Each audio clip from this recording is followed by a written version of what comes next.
So calling to order the City of Essex Junction Planning Commission meeting. It is 6:36 I have on my screen.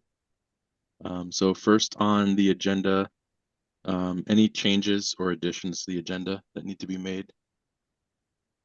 So Regina suggested that we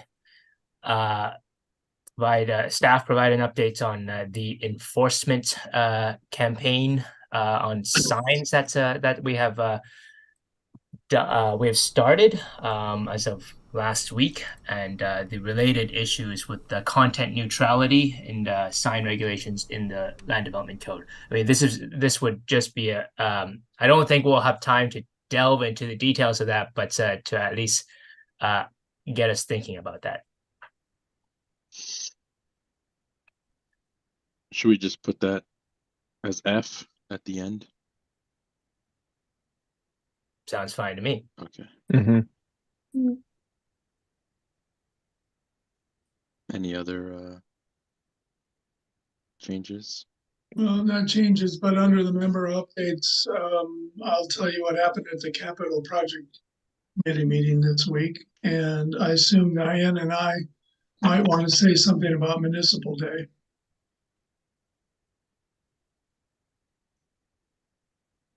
Great. Okay. So moving on to the public comments. Any comments from the public for items not on the agenda? I don't believe we have anybody from the public here. Yeah. I'm just looking at that. Okay. Moving on, and welcome, Elijah. See you joined. Okay, so is Drew Darrow a member of where?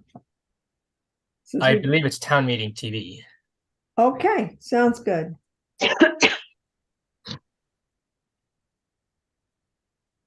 So moving on to number 4, the minutes.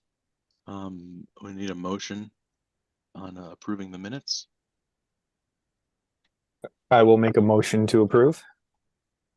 Okay.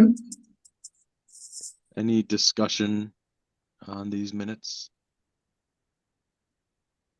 I had one thing just at the very end, before number 6, the reading file. It just says that Chris provided a brief procedural update on the appeal for 8 Taft Street. That's fine by me the way it's written, but I wasn't sure if as minutes it needed to be more descriptive about what was actually said. Because I went through here because I wasn't in the last meeting, so I was just going in through here with the intent of knowing what was discussed in the meeting. It only needs to be more. It only needs to be more explicit if you want it to be more explicit.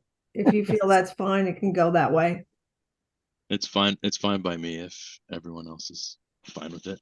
Yeah, I was gonna say, in my experience of reading minutes from different municipalities, that's oftentimes more information than you get sometimes. So. Right. All right. Any other discussion on these? All in favor of approving the minutes for the October 5th meeting, say aye. Aye. Aye. All opposed? All right, motion passes to approve the minutes. Moving on to number 5, business items, and A, an update on the rental registry and inspection program. Cool. So yeah, I think some of you may have been watching the council meeting yesterday, but that's when the council considered the rental registry and inspection ordinance, and asked lots of questions, and pretty much they sounded like they wanted to move quickly towards implementation. So right now, the schedule is based on the limiting factor is the council meeting agenda. and the fact that the next 2 months are pretty busy for them. So we expect that there will be a public hearing in January, the first one. You only technically need one, but I expect there to likely be some amendments, and when there are amendments, we will have to Mhm. hold another one. So, any questions about that? I've included most of the material in the packets. The only thing I left out was the schedule, because that's really there are a few things in flux over there. But in terms of the ordinance and when that would go for a public hearing, I think that's pretty set. It would be the second week of January. And then the second hearing, either the fourth week of January or the second week of February. And in terms of implementation, after that, there's going to be a little bit of work to do in terms of procuring software and hiring staff.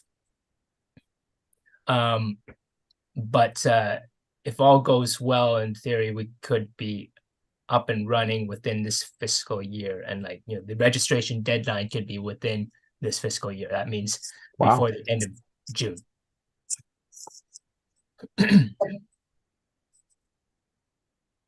That would be impressive. Any thought, or I guess, should any of us from Planning Commission think about being present at the public hearing to support it any further and support you in the discussion of the ordinance with the City Council?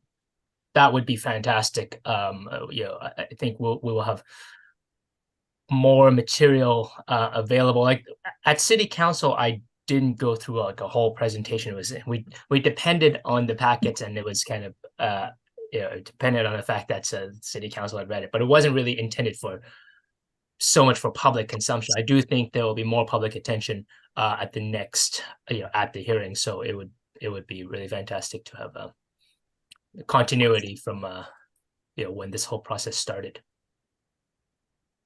Chris, is that something that would wait until the public hearing, or that could be at like the next City Council meeting or another City Council meeting before the public hearing? Sorry, what are you referring to? Either one or multiple of us attending to answer questions that the council might have, or anything like that. I think it would be at the public hearing. At the public hearing. Okay, great. Yeah, and probably to assist the council in answering some of the questions regarding the ordinance is what we could provide as well. Yeah, council, there's going to be a few in December. The focus is going to be on the budget. Mhm. So it's unlikely to be discussed much more until that hearing. Mhm. But in terms of what we plan to do for public engagements, council made it clear the decision has been made to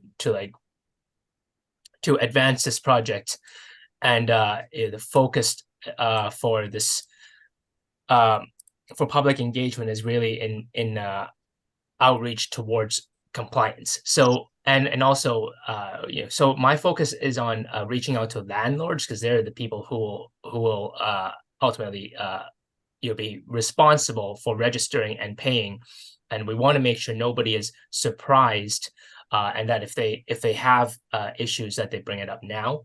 But we don't really anticipate a need to reach out and ask many questions at this point to renters specifically. Although that can be done through once the process has started, when it's up and running, when registration is complete, we could reach out and say that there are this program is available, and that if they have issues about their rental unit, to always know we're available. Yeah, I mean, to me, that approach makes sense, Chris. Reach out landlords now-ish or so to get them involved potentially in the process of approving and enacting the ordinance. And then once the ordinance does go live, then it's more of an education piece potentially for tenants and renters themselves to let them know what's available and what a rental ordinance now might mean for a tenant and what they would have available to them as a result. Mm-hmm.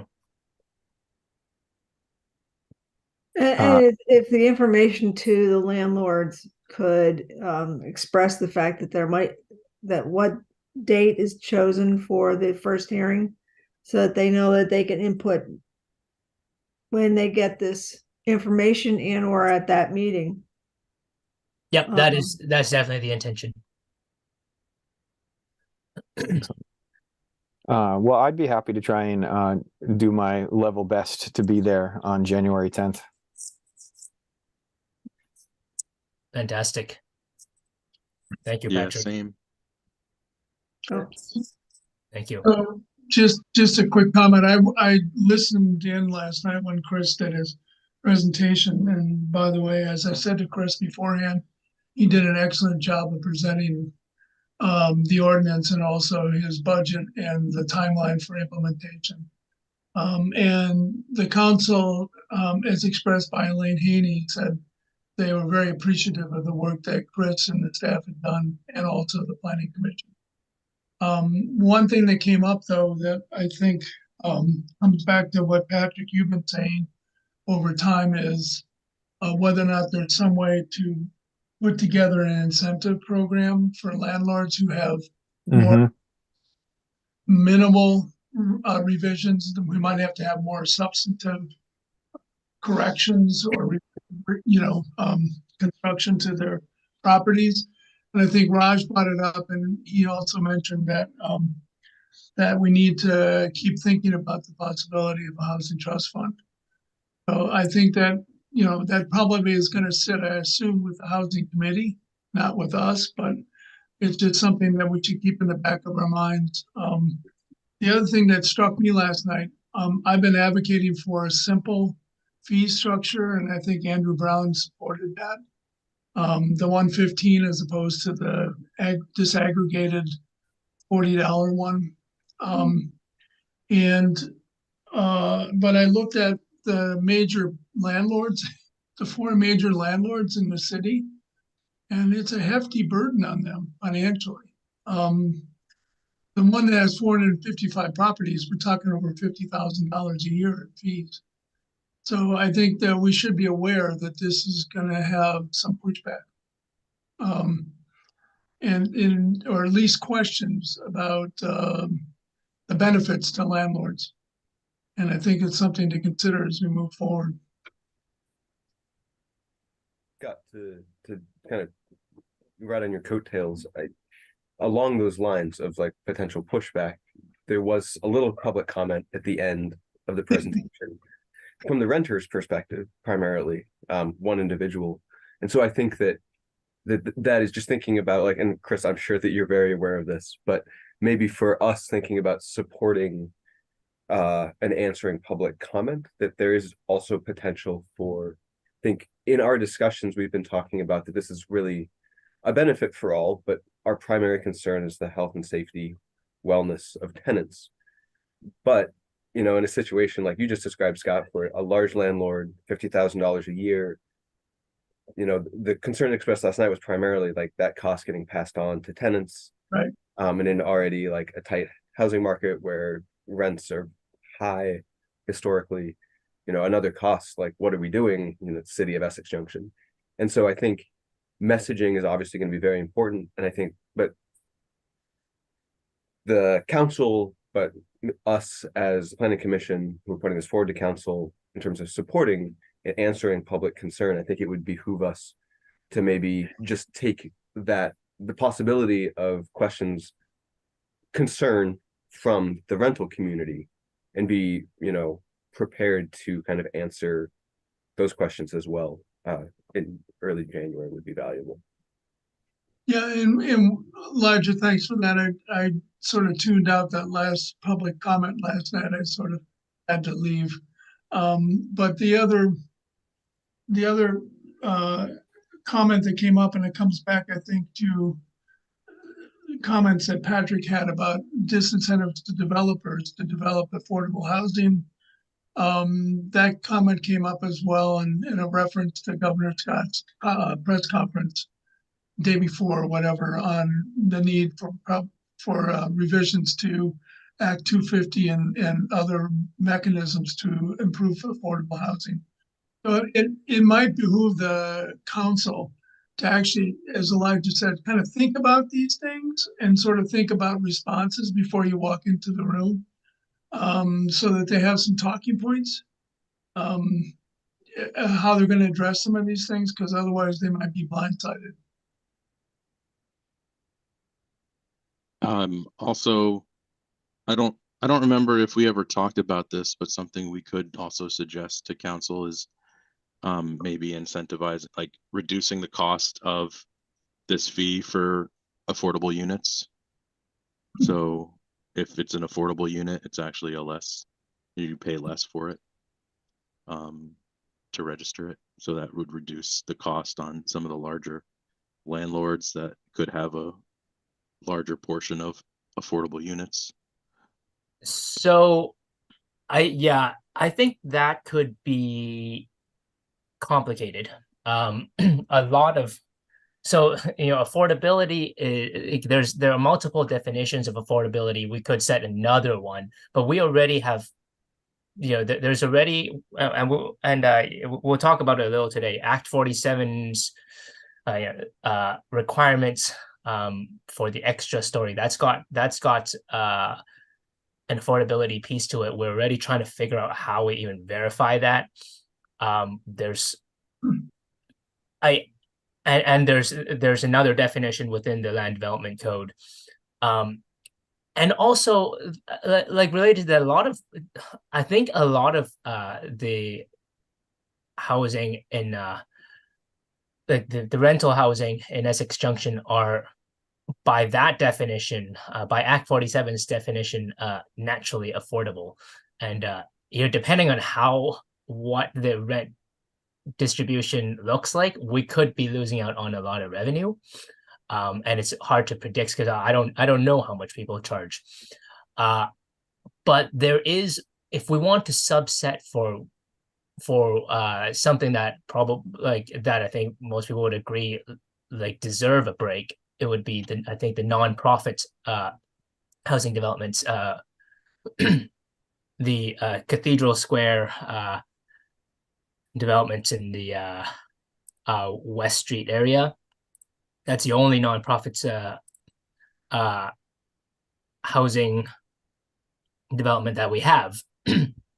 And I think there are some, South Burlington right now is, as they're working through their rental registry and inspection program, that's what they're trying to figure out, whether or not to charge nonprofit developers and nonprofit housing providers who are already pretty stretched for their money. Yep. Yeah, I mean that makes sense.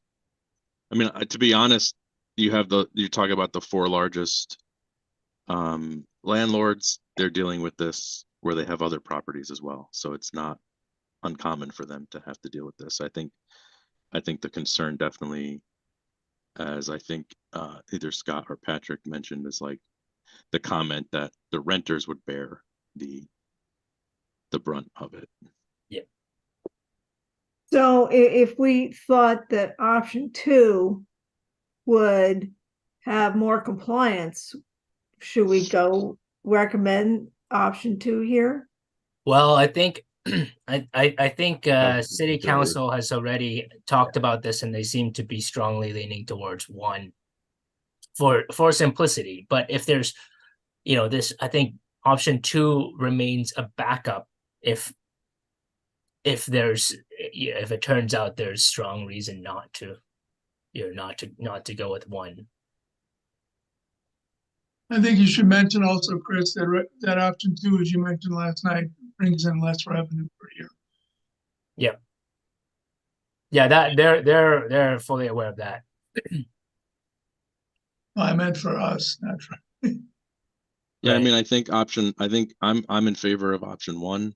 And I think that brings in the revenue, assuming that we can move forward with some sort of housing trust fund that then can be used to help those renters that do need, like in theory, could be used to help renters that do need that assistance.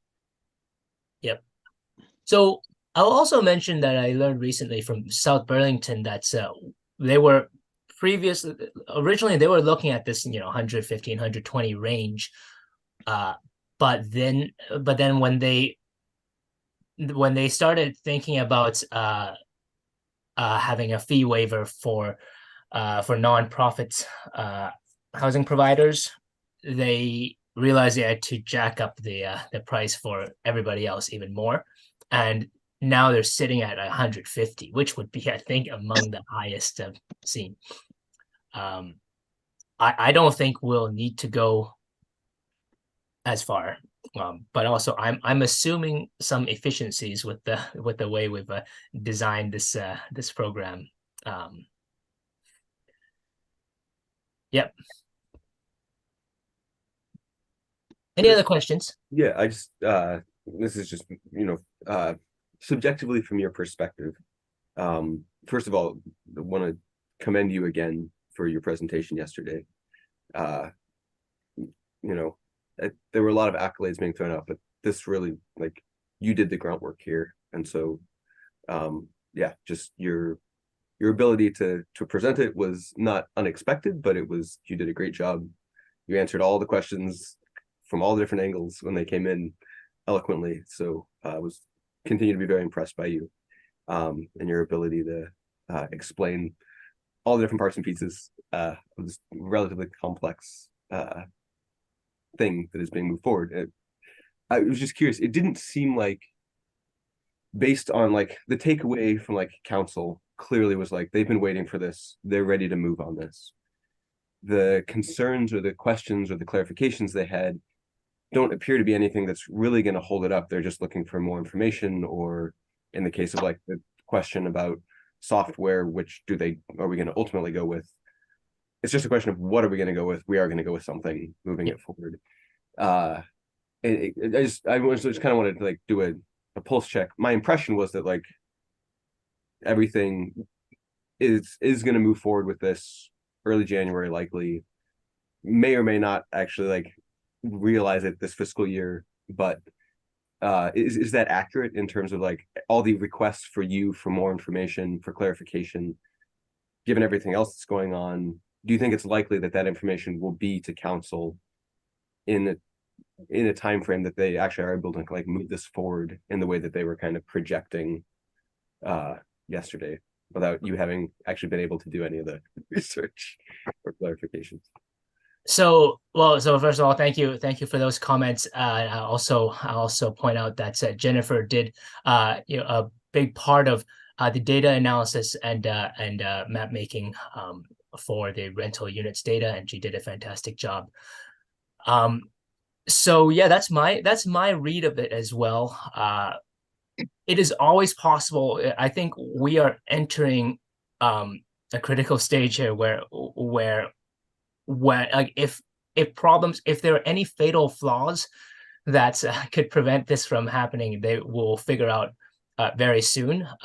There's pressure to work out all the details. There's one worry right now that I'm working through. I've set up some meetings with representatives, in the appropriate state departments, and that's the rental housing health code is being passed over from the health from the, I don't know, like the health authority. I don't know what you call it, towards the fire safety group, because fire safety now has some additional resources to do more inspections. It wasn't enough to have a kind of proactive inspection approach, but they have enough resources to be able to take on more complaints-based enforcement. So we have always envisioned that the person we hire would be very much a generalist, that they would be spending about half their time on this program and half the time on other zoning compliance and other health officer duties. I'm now that the rental housing health code is being passed to the fire marshal's role, I have to make sure that we still have the full jurisdiction to be able to enforce the rules when we don't think they're going to be a certified fire marshal, and also we don't have our own building codes that that we're inspecting for. So that's that is one worry that I have, and it's something we'll work out soon. But potentially a fatal flaw still. Is it possible you could hire a fire marshal? Yes. Yes, that is not ruled out. I think the structure of how we have been thinking of this wouldn't make as much sense. Well, at least in the long run, like if we're gonna be having a certified state fire marshal, maybe this should be run out of the fire department. But right now, as everything is designed, this is going to be out of community development. I don't anticipate this being very likely to be a problem. I think we aren't the only municipality with this problem, but I'm figuring it out, and I'll have answers definitely by the next planning commission meeting, and before we start reaching out to landlords about the expected dates of the public hearing. Any other questions? There was a little bit of work on this on the cost side as well, but I don't think there's other than the software, and there being some comments about it being expensive, which is very true, and there are other options. I haven't heard many huge concerns about other parts of this. I do have a question on the presentation for, what's it called, rental units data analysis. On the chart that says the largest landlords, at the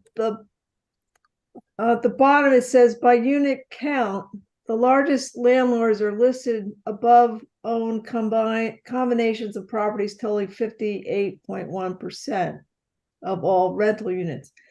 So if I take the 4 largest blocks there, that's a heck of a lot more than 58%. So can you tell me some more about this, please? That's me. I forgot to update the text there. Yeah, 58% would be before we updated it. We found a couple of properties that weren't included in the earlier chart, and so then we updated it. I updated all the pie charts here, so those are accurate. I forgot to update the text under it. As soon as you start to say it, it's like I remembered. I'm so sorry. Okay, well, it didn't jive, so I went, wait a minute, Yeah. hello, am I missing something here? Yep. Okay. Yeah, we'll have a polished up version definitely before this gets a lot of public attention. The reason I'm being a stickler about information being accurate is I was at the strategic planning event on the last weekend. It blends together, I'm sorry. And there was a perception that people who rent would not be involved with the community. And so I'd like to have information accurate. It'd be one thing to say here's this, but 43% of the residents are renting, according to the information I saw.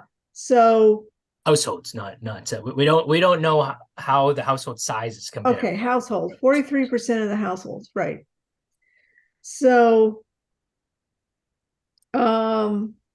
yeah, I know households could be one person, households could be six. It's all relative. So, but at least let's have it accurate here.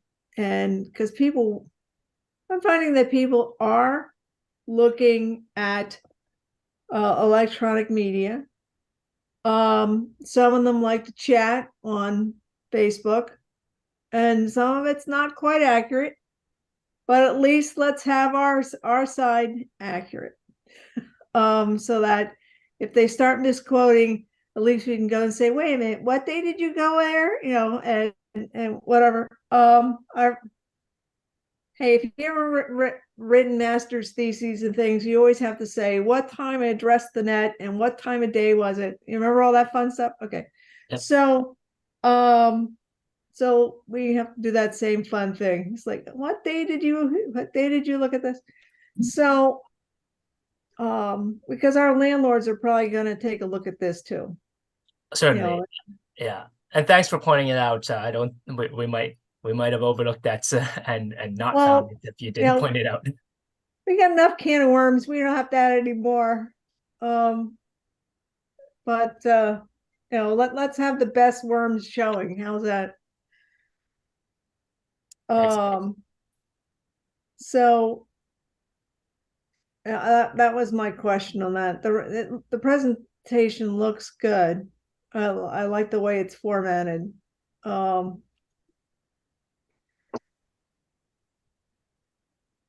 Excellent. All right. All right. So that's all I have in terms of updates for rental registry program right now. Okay. Moving on then to letter B, discussion of the neighborhood development area expansion. It's all Jennifer. Yep. All right. You should be able to share screen as well, Jennifer. Yeah, that's what I was about to check. Let me get my windows rearranged so it's like squished on your end. All right. Share screen over here.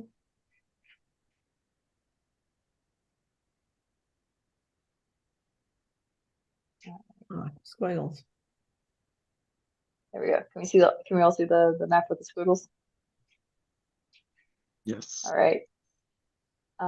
So when we were talking about expanding the neighborhood development area, we came up with a couple of options. The main guidelines were that it could extend out a quarter-mile from the existing boundary around the village center. We got a rough idea of where that boundary was and came up with two possible options. This is option one, which follows as much as possible those property lines within that boundary, and one corridor leading down Pearl Street, which we see as very prominent area, rapid development, being the highway arterial kind of area. And there is an exception in the NDA expansion rules saying you can include areas that are outside of that quarter-mile boundary if they meet a list of criteria. And so we're working out an argument to say, well, we think it meets this criteria because of these reasons. So option one kind of fits to that circle and then extends out down Pearl Street. Option two, go. We can find a little bit more closely. This is based on the zoning map, specifically like which areas are more specifically zoned for development. We left out all R1 areas that are within that circle, as well as a couple of the other more residential focused zones. And in exchange for that, as kind of a trade-off, extended that corridor down to Pearl Street. This is, in my opinion, a little bit harder of a argument to make for just the length that it is away from the village center. But we have a couple meetings coming up where we can talk to, on Tuesday, we're going to talk to representative for the, is it Vermont Housing Commission, right? Vermont something Housing Commission. And then next Thursday, we're talking to someone at CCRPC, and we're gonna see, what they think about like how reasonable either of these requests are. But these are kind of the boundaries that we have initially going forward.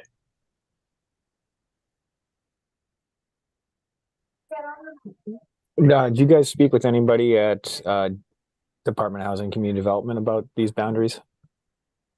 We Yeah. Yeah, that's meeting Tuesday. Sorry. Oh, okay. The upcoming meeting on Tuesday. Perfect.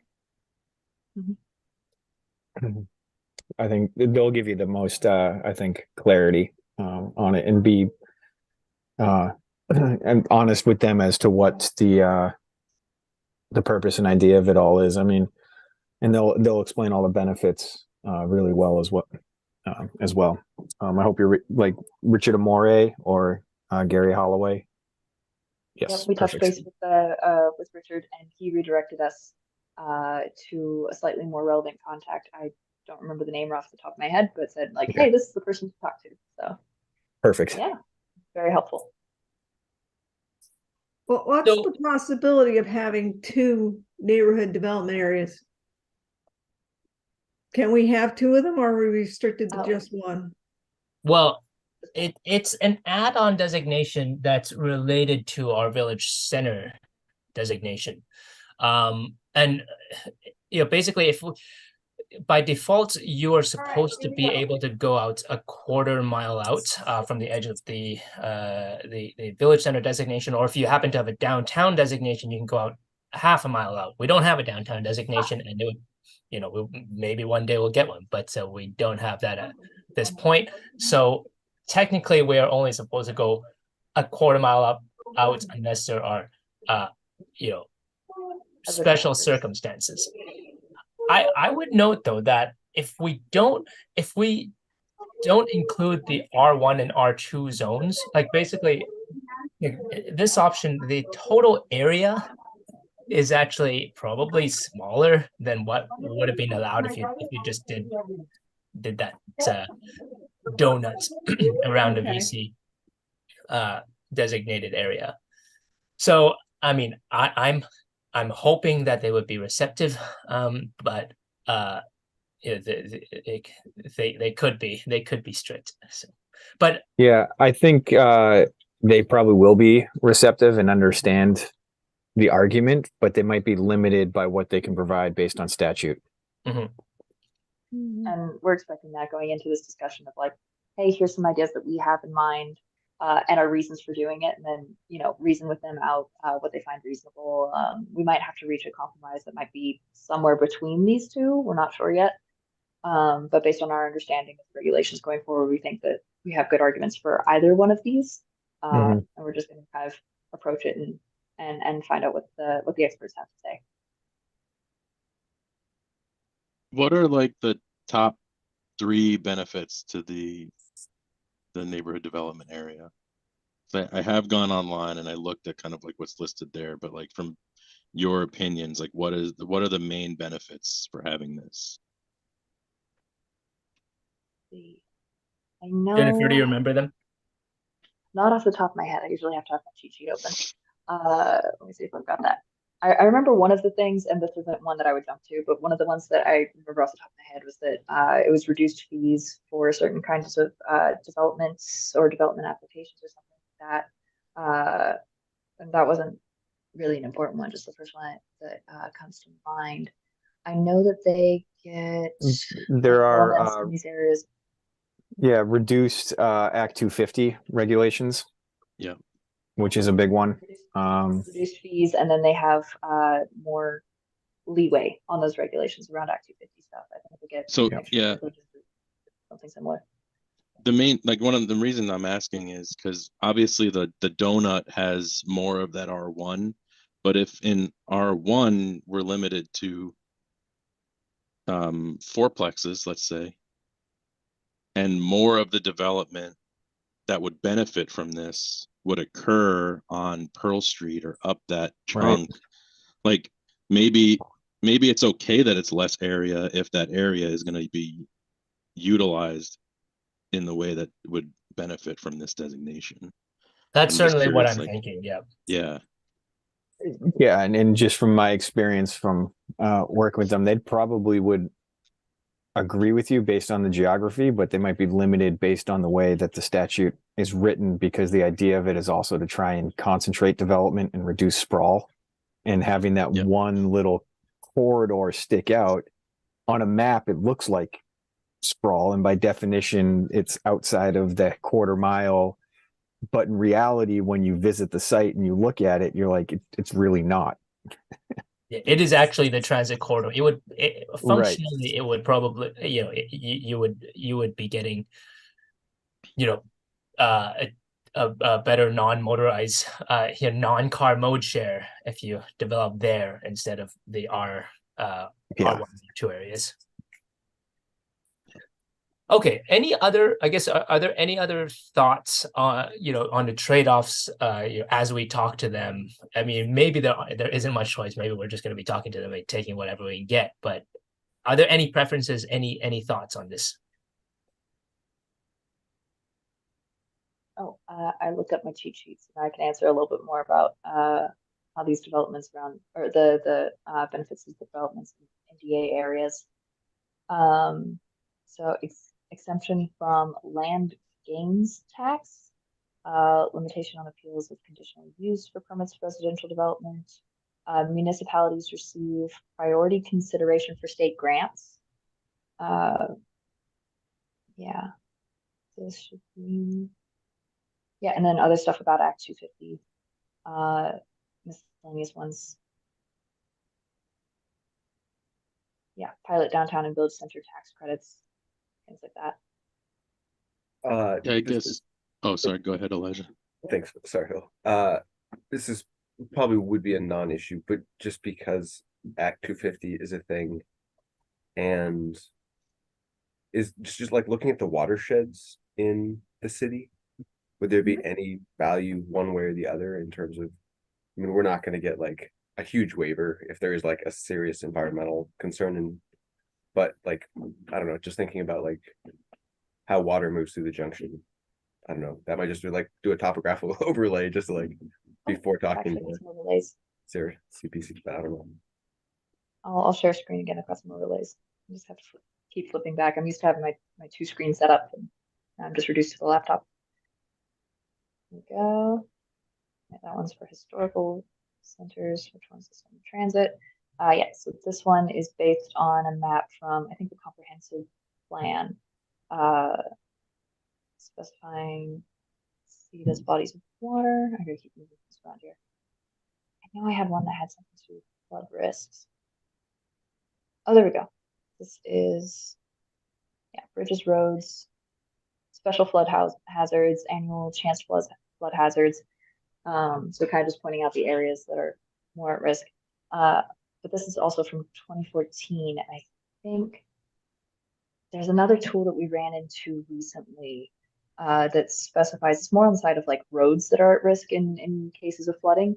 And I'd like to add that area in on top of this. So it's a little bit more broader scope of that topic. Overlays for this. Historical.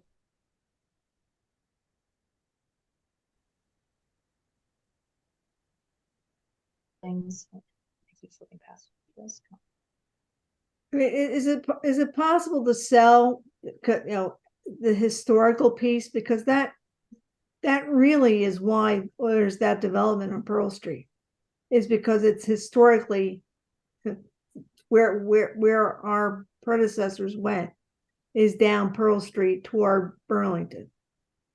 So we do have this blob, with the Pearl Street section, which is part of the reason I'm saying, what could we have two of them? Now, I remember somewhere in history here that there's a designation for your entire village. Of course, our village is 4.6. I'm thinking a lot of them think of the village as being the small little donut that's there. But we have a very large donut. So is there any way to kind of sell our large donut? I'm not sure. It's I like don't there are know. multiple. Yeah, Well, I'm not sure. I know I'm that just, there are I'm just, multiple designations. And so like the center of the donut, we've got the village center, and then we can expand it out and say, okay, this is our neighborhood development area. If we wanted to go for a downtown designation, that's an additional designation that I think can be located somewhere else. I'm not so sure. I'm not as familiar with that one. But they're different designations for kind of different ranges of areas. We could Yeah, consider. I remember speaking with Richard about the difference between village and downtown, and if there'd be any benefit to us transitioning to a downtown designation now that we're a city, quote unquote, and no longer a village. And as he walked me through the benefits, it didn't seem like it got us any more benefit than what we already have outside. It would require more work because a downtown designation would require a board, would require Right. almost like staff to run downtown programs, whereas a village designation does not. And we still get a lot of the same overlapping benefits between the two. So it seemed like in talking to him, maybe in the future, as we get a more robust community development, more robust municipal staff that might be able to assist with a volunteer board to run a downtown programming or events or something, it might make sense. But at the moment, it just in talking to him, it didn't make much sense.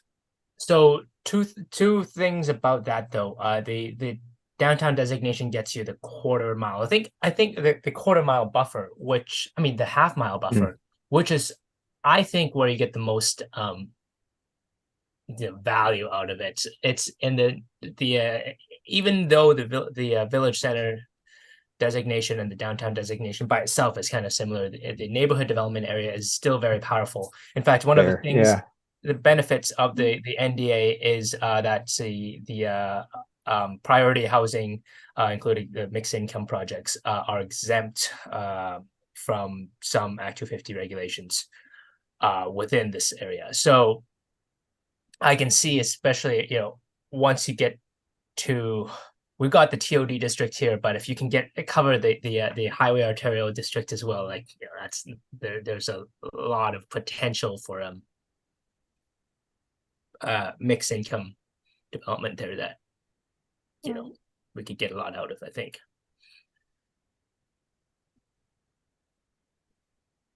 Yeah, okay. that's a fair point about that half mile versus quarter mile. It gets us that more extension out Pearl Street that we would want.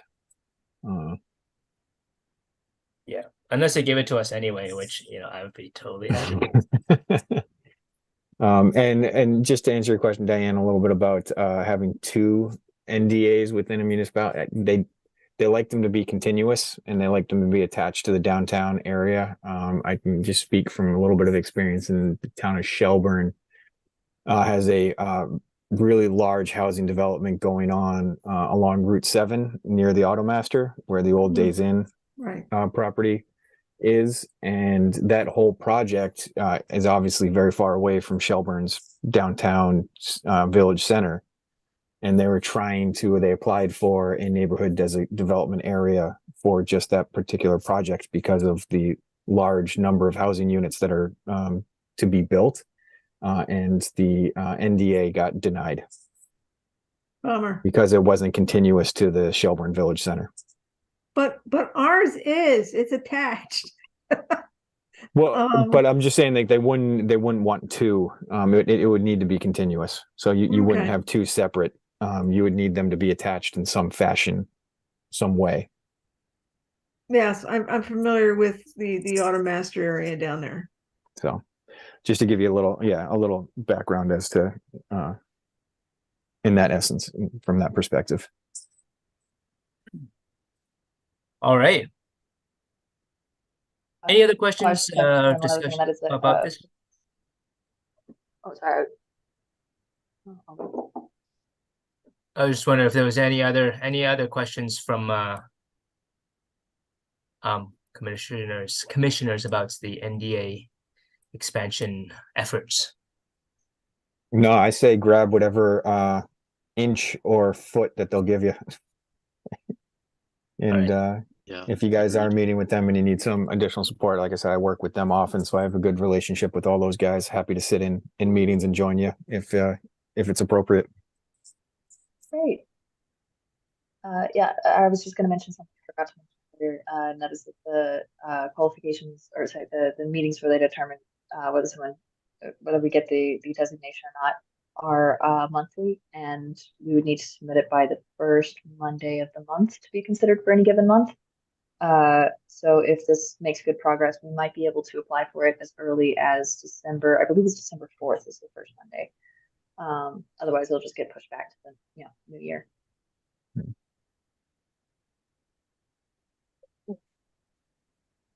All right. Moving on to the next agenda item, the update on the vision and strategic action plan. So, Scott was also there. Scott's also on the steering committee, and I think a few of you were participating as well.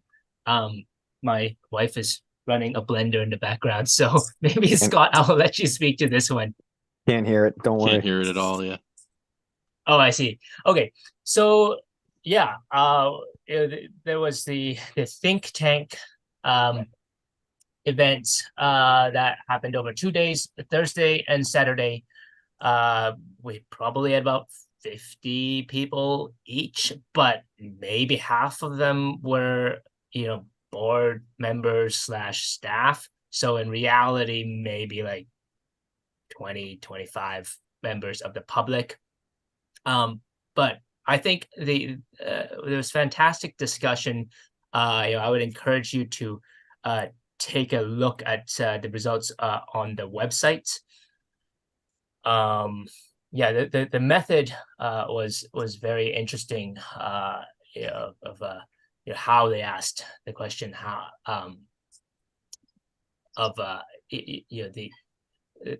the focus on the first day was about the changes that are happening around us, and demographic changes, migration patterns, and how whether or not we adapt. This change is probably happening. So what do you think are the biggest drivers of change? That we need to that we need to deal with, and that was kind of the question posed in the first meeting. And then there was there was a short list of these drivers of change, and how important they are, and people voted on them. And then in the second session, those drivers of change were organized in a certain way that created two axes. One of them was basically the rate of change. Scott, I don't know if you remember the specific term, but it was like the willingness to adapt, versus the desire to protect and preserve what we have. And the other axis was kind of the economic choice of more government involvement and more program funding versus more developer-led growth. So, and then we were led to create scenarios and think about what a future in each of those quadrants would look like. Like people were prompted on specific issues, like what they think housing prices would be like in this quadrant. What do you think the economic diversity would be like? What kind of jobs would be available? What would the city look like? And yeah, I think people were really creative, and people came up with some pretty interesting projections that I think these groups, at least internally, mostly agreed on would be plausible. And that's kind of the that was the focus of the second session. I think the results of that and people's preferences will be driving force between the next steps, which is narrowing it down to coming up with an action plan and a short list of initiatives that the city might want to take on. Scott, was that a good summary? Do you have anything else that's No, that was very good, Chris. Just a few things to add. So I was on the selection committee for the consultants, and I'm also on the steering committee. And my concern, and I think it was voiced by Marcus Serta from the board, who's also on the steering committee at the meeting. Unfortunately, at the meeting on Wednesday, the consultants couldn't attend. They were unfortunately delayed on a flight they were on. So we had an internal discussion, and we have another meeting next Tuesday with the consultants. There were a number of concerns. I think Regina voiced a concern that we don't really have a sense of how we're going to take what came out of the think tank and develop it into what they call pillars, or what I would call sub-strategies or components of the strategy. And it's not clear what the next steps are going to be to get to that point. Ashley was assuming that we would get the pillars out of the think tank, and we didn't. So Regina was a little bit concerned about that. Marcus and I were very concerned, and I think Tacey Lincoln from the Walk and Bike Committee, or whatever it's called, voiced the same concern that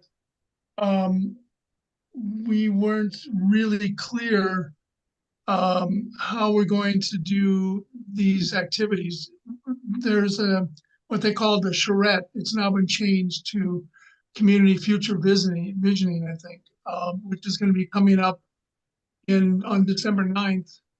And it was unclear to all of us what was going to be involved in that. It's basically a walk-in at CBE at the same place we had the think tanks. And the idea is to have it open most of the day on December 9th. And people can come in and basically give their ideas about what they want the future to look like. We had some concerns about that. One is we had very little participation in the survey compared to what they hoped. They were hoping for somewhere between 700 and 900 and 1,000 respondents. I think we got about 400. By the way, that's on the website. If you guys are interested, it's interesting to look at the open-ended questions, not the detailed data statistics, but what people said about what they want the future to look like. A lot of it's things we've been talking about, bike routes, village center being a walkable place, etc. So number one was, how are we going to get to the strategies? And Regina was very concerned about that. So we're going to bring that up with the consultants on Tuesday. The other one was, as Chris mentioned, we probably had 25 people from the community at the think tanks. And they weren't the same people both days, pretty much the same people, but a few changes over the 2 days. For me, it's not the number, it's the representation. And whether or not all the stakeholders that we consider to be important in the city are participating in the workshops or participating in strategy sessions or visioning, or whatever we want to call it. And I made a list of about 11 different stakeholder groups. We had no students in the room, no high school students. We had no teachers. We had 2 board members, Diane and Marlon. We had no first responders, none. And Essex Rescue is facing a budget or a financial crisis right now. So they weren't in the room. CBE was there, fortunately. But you can go down the list and talk about other people that you want to have in the room in terms of stakeholders. So the discussion on Tuesday is to get a better sense of what's coming next, how we're going to publicize it to get maximum participation, and how we're going to make sure that we have the right stakeholders in the room. There are focus group discussions in January. Again, we need to understand, are these focus groups around pillars, or are these focus groups around stakeholder groups? So we have a lot of questions for the consultants. Everybody was very congratulatory about what they did in the think tanks. It generated a lot of useful discussion And as Chris said, the one group that everybody wanted to be in, which was community-led economic development coupled with grow and adapt. Everybody wanted to be in that group. I got stuck in the most unlikely and Boom and doom. most despised group, sort of, which was basically preserve and protect and have the developers market-led approaches to economic growth. But the group that had grow and adapt and community-led came up with some very, very creative ideas. Unfortunately, I don't know where those are going to go. I hope they're posted somewhere eventually, because they came up with some great housing ideas for creating nonprofits, co-ops. They came up with some really good ideas about multiple use paths where we could put those things. And those, I think, need to be captured in the future. Anyway, sorry to talk so much, but the bottom line is we're hoping to get a more clear idea how we're going to proceed. And then we need to make sure that we get community members to participate in this in representative groups. Yeah, and if this all works out, I think the output that we get from this will potentially really shape what the focus is going to be for the Planning Commission February onwards. I mean, if we finish in February as originally intended.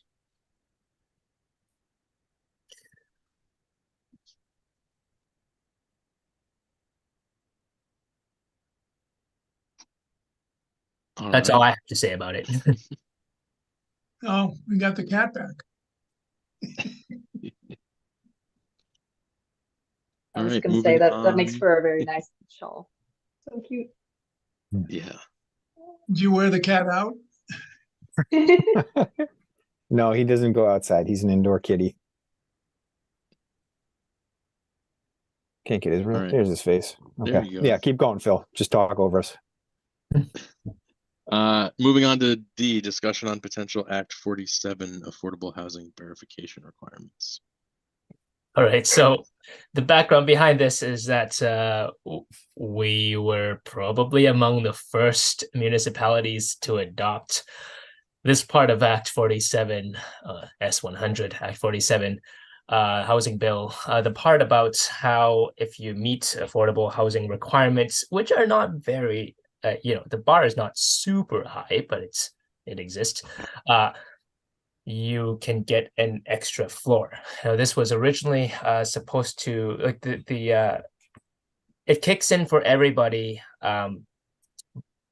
by December 31st, 2024. So many municipalities have not put this in yet, but we happen to have it in because of our LDC amendment process that we had already going. Mm-hmm. But now we're finding that multiple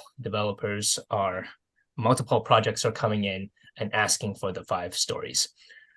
And then we have to make sure and be able to verify and tell the public what the results are. So that's what this project is about. And Jennifer, maybe you can talk a little bit more about how what we've done so far. Sure thing. All right.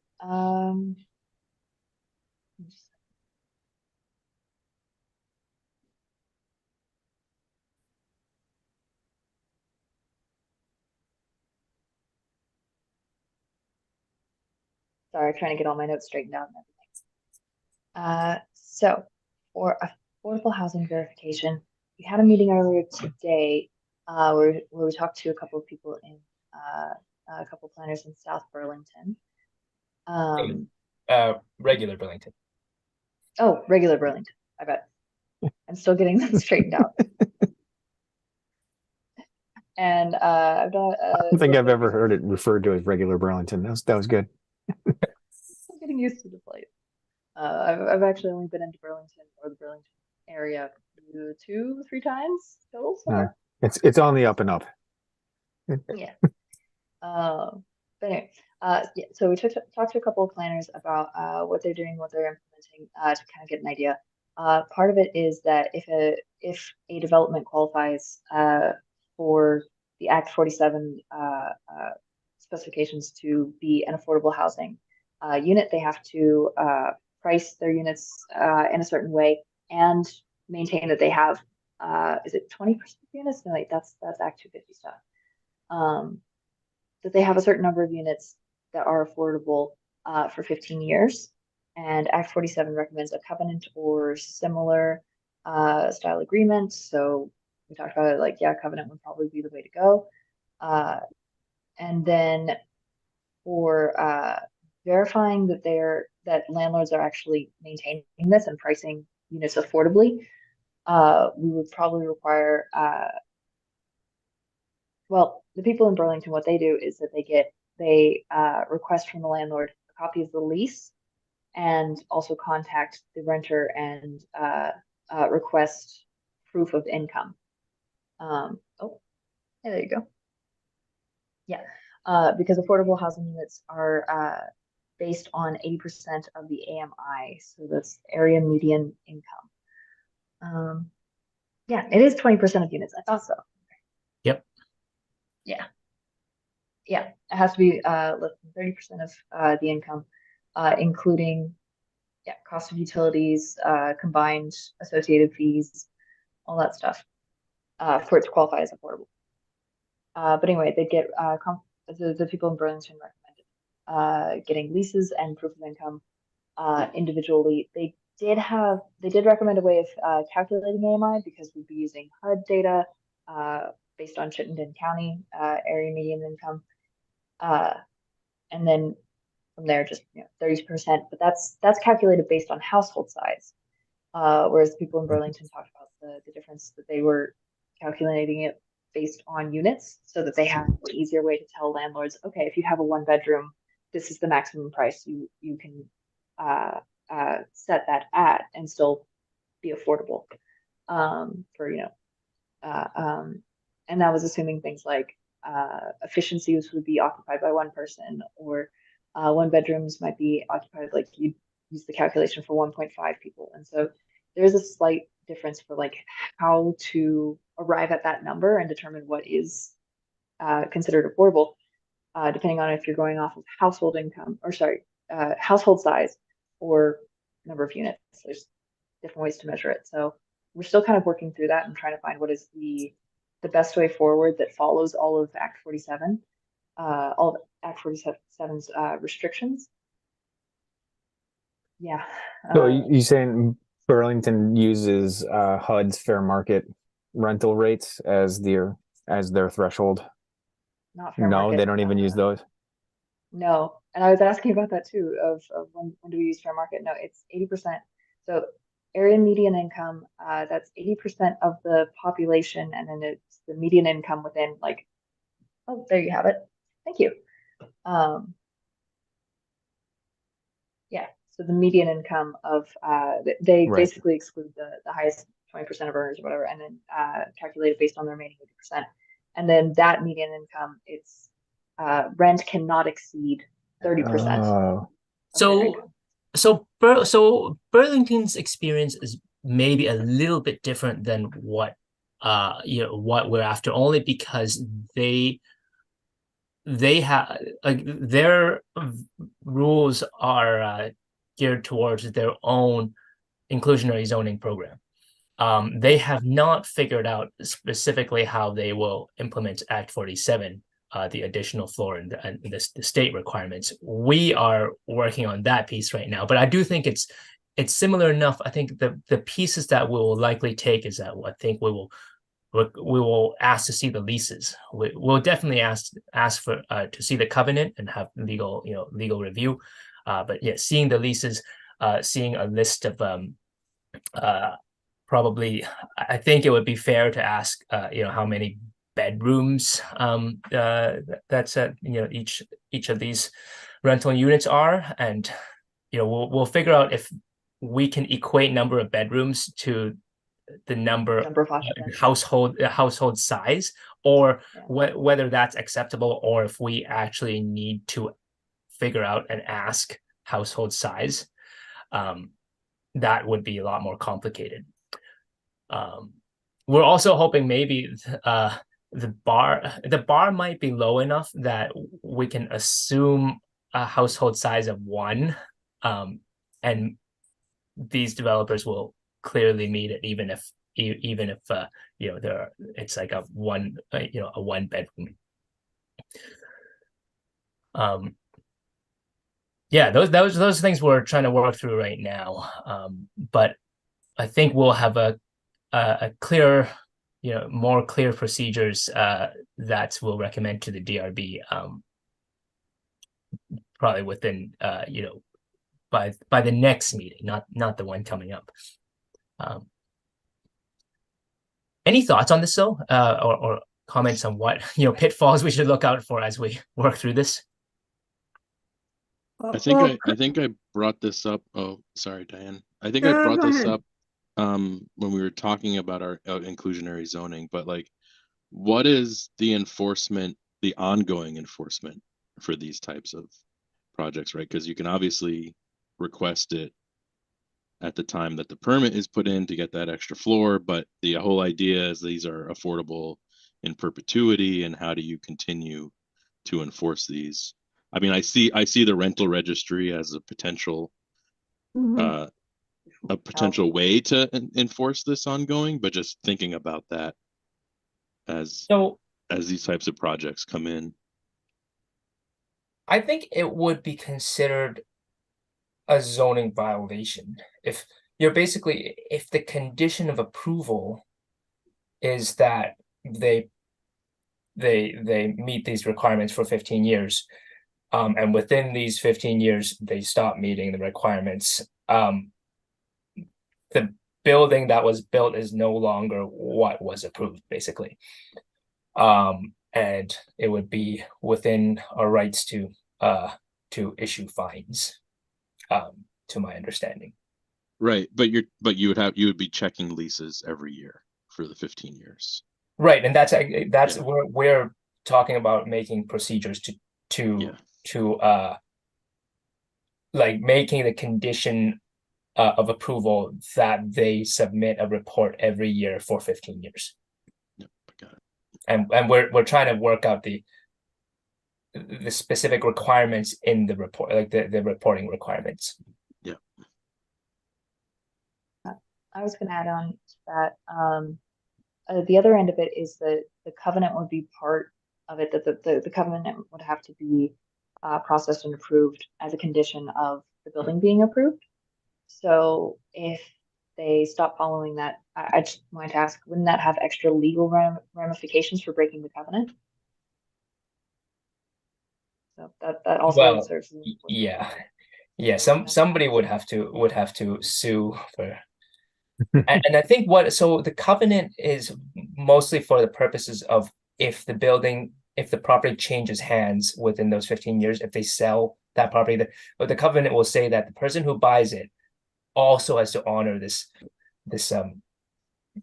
affordable housing requirement for the rest of the 15 years. Gotcha. I don't know. I mean, we approved a lot of single and efficiency apartments. So having the developers go with I don't think we want to go with the household of 1 as the ideal, maybe the minimum, but not the ideal. I mean, the whole point ends up being is that you've got families. Okay, yes, I guess I'm having a hard time thinking of a family of 1. Is that really what I guess I'd have to go to our definition of family. As I thought it was more than 1 person. But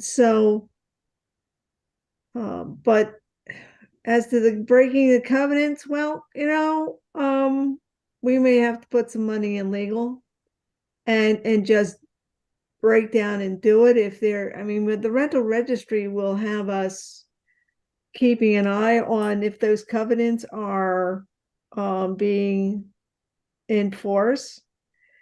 And the only way, after reading this interesting article about blight sites in the 7 days, I'm getting to be a little more saying, you know what, if you enforcement is a good thing. Okay, so if you want it, you need to enforce it. Otherwise, they'll run with it and it won't be occurring. So if the idea is to have affordable housing in 20% of a 5-story rental apartment building, then we need to just have that enacted and enforced. Tracking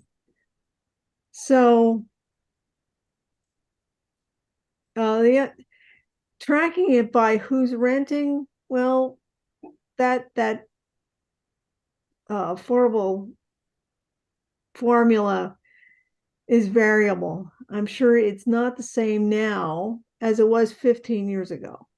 So, but the number of units isn't going to change. That's pretty hard and fast. If you got five stories, you got 20% going to be. So Except if you're not going to use that 5th story, which we've already seen on several developments. Well, they can't use the 5th story because in our regulations it says it's not allowed. But okay, if they wanted to go through an Act 47 and open it up, then they'd have to enter into these covenants, wouldn't they? And suddenly there's a floor they could use or segments that they could use. So if they want to capitalize on that and utilize that, then okay, let's go for it. It's I'm not sure how many, we don't have that many 5-story buildings around in Essex Junction yet. There's A lot one of industrial. Well, I mean, there's one that there's one that actually has 5 stories, and there's one where it's closed off. Right. Yeah, I know it's down the street. Yeah. So, but there's probably some buildings that could, push a 5th story if they wanted to. I don't know what their foundation's all about, but hey, if a foundation can handle it, then what the heck? Let them go for it. But the regs, I'm assuming that if they wanted to flesh out that 5th story, that they would have to conform to the Act 47 covenants, correct? Yep. Yeah, I think they would have to go back to the DRB, and it would have to be a brand new approval. They would have to go back to the DRB for conceptual and final site plan amendment. And then at that time, there could be conditions of approval, which is like reporting requirements. That's we're working on right now. I think that's when they would kick in. Yeah, so I was just looking through some of the data that I have access to. So for nonprofit development, depending upon their funding source, they're already required to do these reports. If they're funded through VHCB, it's affordability and perpetuity. So one avenue would be for you guys that reach out to, I'd go right to the top and reach out to Jenny Hislop at VHCB as the housing director and ask her how they enforce or monitor the affordability of these of the projects, the housing projects that they fund across the state, and what their policies are and the way they go about it. Within the financial reports that do get submitted, when the program I work for, Vermont Community Development Program, is involved, we do get some of the financial reports, and they do list out the rent per bedrooms and break them down. And so they show you the number of affordable rental rates and the ones that are fair market rental rates. But again, these are all for nonprofit development sites. And so I don't know necessarily if the for-profit ones are doing these annual financial reports and annual audit reports, but that would basically be what you'd be asking them to submit on an annual basis for municipal staff to just to go through and ensure compliance with the rental rates. What was the name at VHCB again? Jenny Hislop, Hyslop. Her email is simply Jenny, JENNY, at vhcb.org. Excellent. Thank you. Yeah. Realized I was muted. Thank you. All right. But yeah, I mean, I don't unfortunately have much experience in that because for HUD, it's a 5-year. How should I best way to phrase it? HUD views it as if the benefit of affordability is held, or the benefit of the project funded through our program is held for 5 years, then they consider it being full benefit. But VHCB brings it to, they consider it a 99-year affordability, and which is basically in perpetuity, because none of us will be around 99 years from now to continue to enforce that. In essence. Yep. So, as to amendments, Chris, you might want to model the amendments like the Act 250 does right now. You know, you have your initial permit number, and then you just keep adding subscripts to numerous amendments. I can tell you right now that IBM had like 52 amendments to their progress. So each one talks about each different project and had a different number. So if somebody wanted to put, I don't know what the permit numbers are. I think there's something like it's the year dash something or other for the city. It could just be, you know, it goes with adding some numbers and letters at the end of permits if there's somebody wants to go with an additional piece. It would keep it cleaner, I think, using that system. Just nothing concrete, but just another thought. Understanding that we're kind of ahead of the curve on this, but we're having to deal with it the way that every other municipality in the state is going to be getting it on board. Has the Vermont League of Cities and Towns like taken this up or like put out any, I don't know, resources or like suggestions, like points of contact? So I think they are slowly working on this stuff, but I don't think they were anticipating that somebody would need it immediately. But like having said that, I think our plan right now is to come up with a proposed set of reporting requirements and then running it by the LCT's lawyers, because I think if it works, it might work for everybody. Mm-hmm.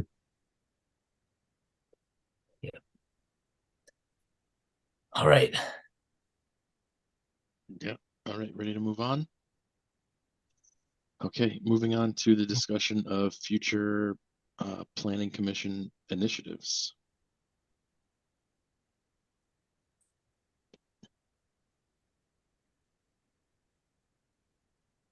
I put this on here because this was something that you started the discussion of last time. Although this is also related to how the strategic planning will work out. So I'll leave it all up to you. So, when Diane and I drove over to Montpelier for the municipal day, and correct me if I'm wrong, Diane, but she brought up the idea that we need to start thinking at some point also about updating, revising, rewriting the comprehensive plan, which is good through 2027. And we're gonna have the strategic plan coming up next year, February, let's say February, March. So I'm wondering what our role is between now and March, and then what our role would be after March, given that we have about a year and a half maybe to get the comprehensive plan rewritten, which my understanding is a requirement of Vermont state law that you have to have a municipal stroke comprehensive plan according to the timelines. So I'm not proposing anything. I'm just wondering how it all fits together and how we would move forward. Does anyone have history from the last time it was done? Diane does. Oh, yeah, Diane does. So last time we had trying to get community involvement, we invited various people from various organizations. Patrick could probably run a whole list of places that we could invite. I know that we had Maura Collins, we had somebody from Energy, we had this, that, and the next thing, all different components of the plan. And we invited them in, hoping that we would get community involvement, which is part of the requirement, to discuss things and get some impact as to all the various components. Now, since we've got the strategic planning going on, which is touching on Okay, I'd like to call the select board meeting for the strategic plan. It's what sections what segments are we missing as we're discussing all this? I don't know that we really tangent on energy. I know that we need to talk to all the subcommittees, so it's going to have to be, bike walk and the capital plan, the whole works. So each of those segments. So it's a matter of having conversations with all of the above. We took about a year and a half to get testimony. In other words, have these conversations so that we could put something together. Of course, there is always what's also going on with the state. And as they're continuing to change things to our maps, we had additions and subtractions and changes and all kinds of stuff with the maps. And that sort of thing. So I guess I'm looking at, I look at from before, and after watching the council hold on to the LDC for a year before they actually looked at it, my concern is walking backwards from the due date of when we have to have this and when do we, and then add another year, okay, for the council to sit on it and cogitate. So I'm being gratuitous there, but anyhow, it's how do we back up to so that we have plenty of time and not to do it in a rush. In the past directors like to farm it out to the RPC, and some segments we didn't look at everything. It literally was what by state do we have to change, and if anything didn't need any state updates, we just ignored it for the next time, which is probably not the best way to go. Okay, but I can't do staff's job. I'm not supposed to do staff's job. And so it's, I guess you could say I'm frustrated a little bit by past pieces, but some things were successful and other pieces slid by the side. And I think we now, as being a brand new city, we shouldn't be letting anything slide. We're brand new. We should be doing it right out the first time. At least it's our first copy. We should be getting it done right the first time.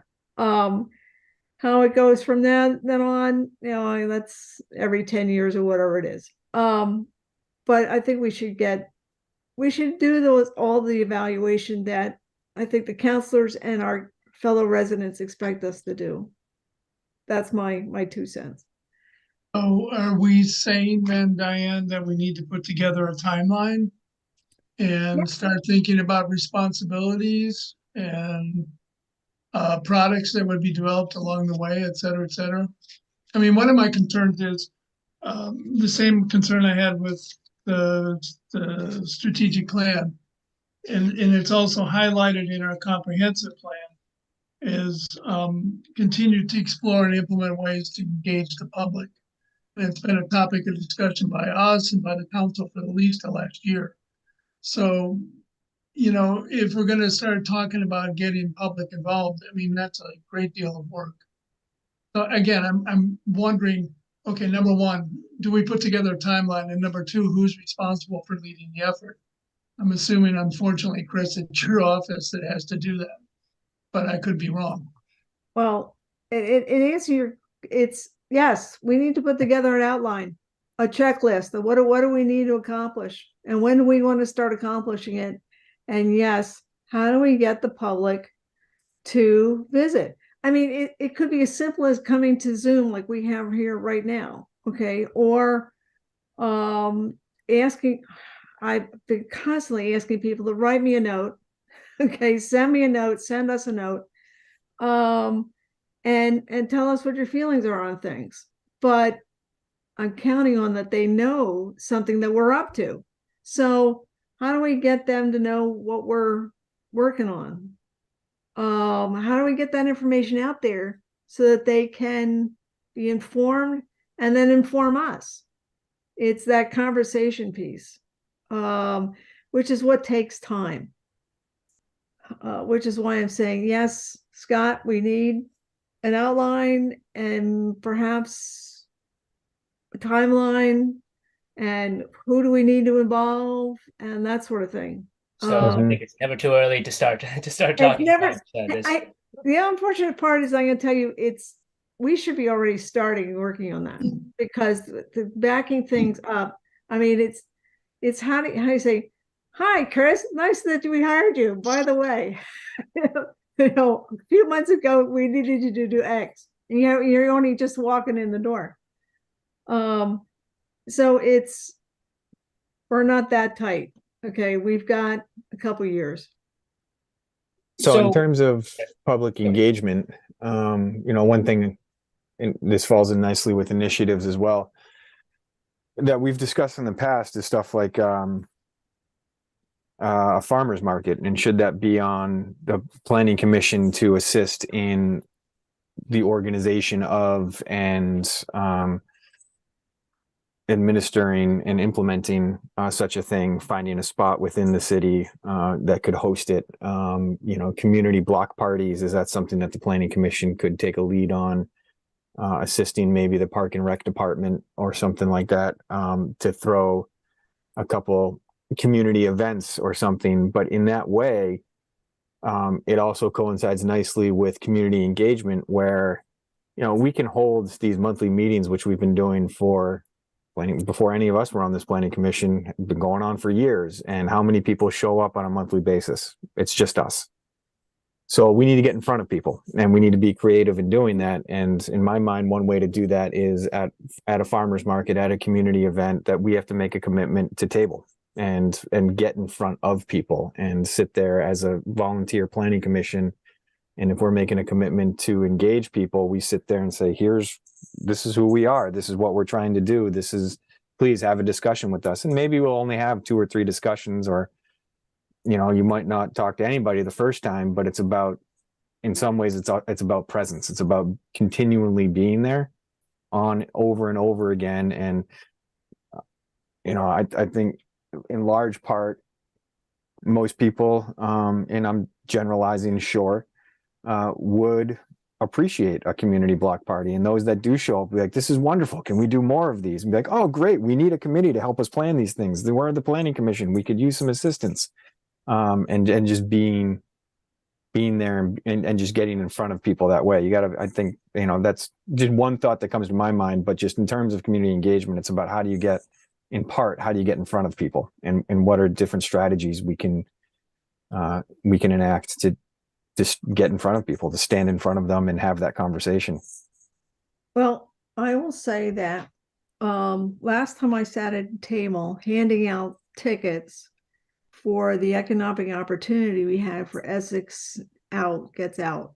Okay. And I sat there in the rain under the tent, talking to people. Not a whole lot of them, but No. a handful's better than nothing. And Yeah. so there was that. And yes, the economic development was paid for out of the planning commission budget.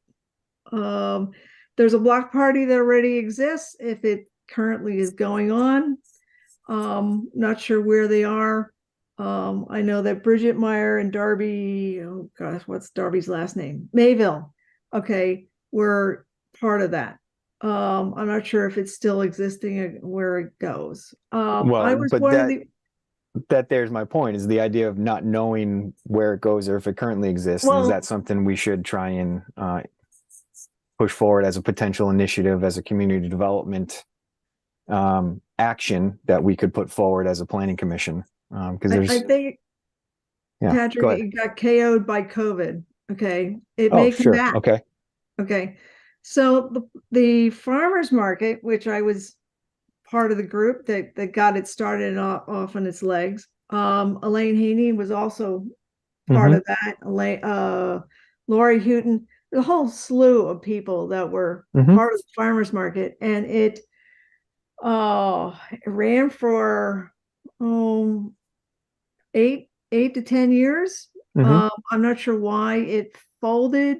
I think it may have been part participation, competition with other farmers markets. Sure. The fact that it had to be outside, not under tents or anything, may have had something to do with it.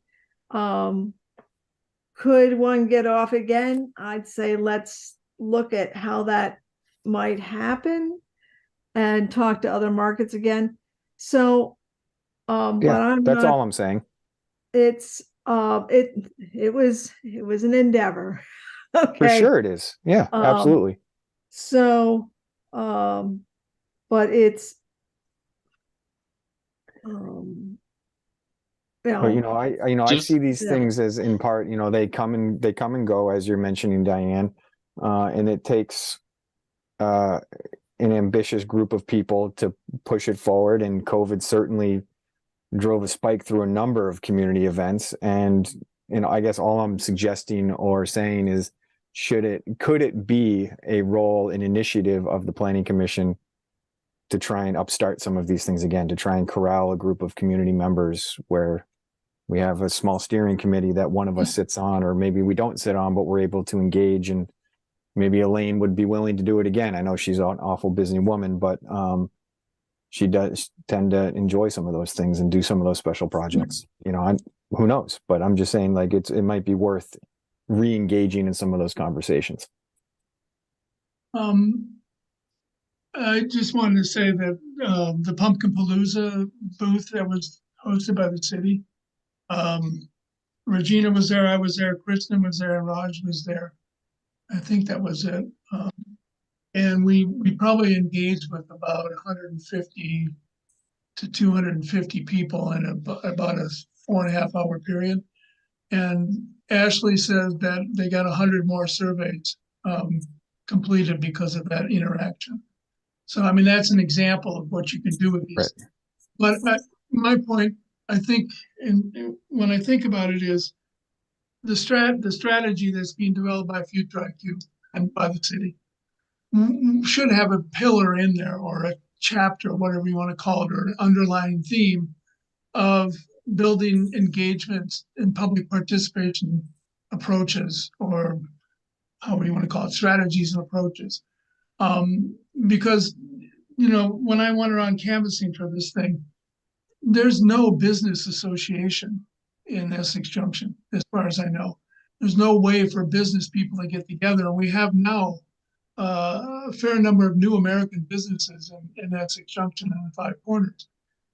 Those people don't talk to each other, as far as I know. That could be a stakeholder group, for example, and then you could work through that group to talk about issues affecting businesses. The same thing could be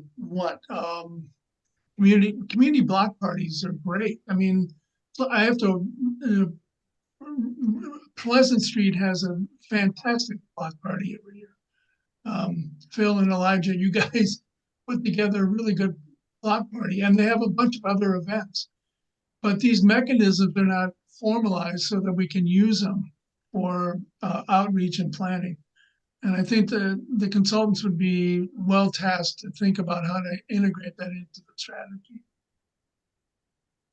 Yeah, Backing up a bit just on the comprehensive plan as a whole, is there any sort of process that exists for completing it? Just thinking with what happened with the LDC, you know, Regina came in, it was when she was with CCRPC, and, you know, kind of led us in that entire process. So is there something similar for the comprehensive plan that we will be guided? I don't know whether it's Chris by you or someone else comes in Yes. as a consultant.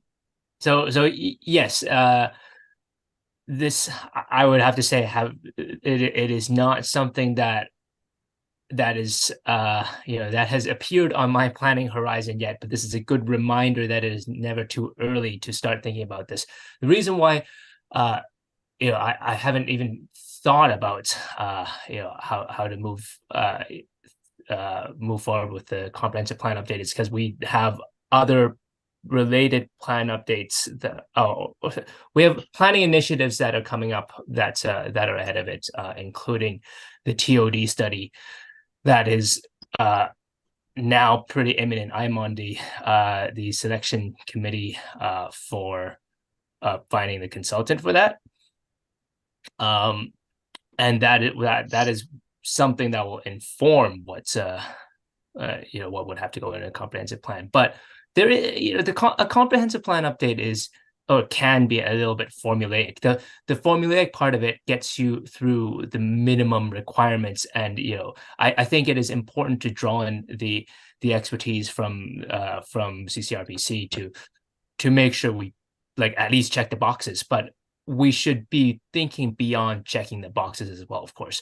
And I think a comprehensive plan is by definition really comprehensive, and just to engage the public separately on separate topics at different times, I think over a longer period of time is probably a good idea, rather than having it all done and having a draft and go what do you think? I mean, I don't think that's the way to get the best results. So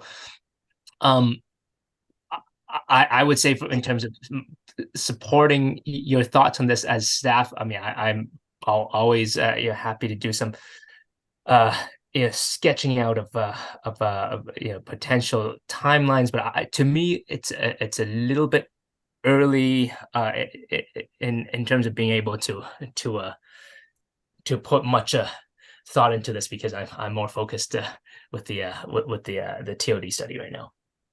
Yeah, I guess I agree with what you're saying, and I understand. I'm just thinking of the structure. If you call updating the comprehensive plan a project, right? So the structure of updating that project, what does it look like? And it sounds like maybe having a consultant come in and guide us through that process. So I think it's good for us to be thinking about that, but I don't think we need to be, it doesn't sound like we need to be in the mode of creating outlines, creating exactly what we need to do at this point. I think it sounds like we should all read the plan if we haven't, or at least read it again if we haven't, and start thinking about what we want to talk about in more detail, and what seems like these are the things that should be updated, changed, and things like that we Certainly, want to do. It would help to have a concept, for everyone to be familiar with the comprehensive plan, and to have thoughts about what's good and what's deficient from it. It's not even so. The next budget cycle, right now, we are thinking about projects that we want to fund coming up. But when it comes to the year, that's probably the next year, I'll be putting in a budget request for consulting services for the comprehensive plan update, and that will kick in the year after. And if we have a clear set of if we know what you know, how much of an effort we want to put in at that point, it'll make it easier for me to decide how much of a budget ask to go for, and like, you know, how much of a, if we're using, yeah, how much we're relying on consultants, or how much capacity we have to do things in-house as well. Could I make a suggestion?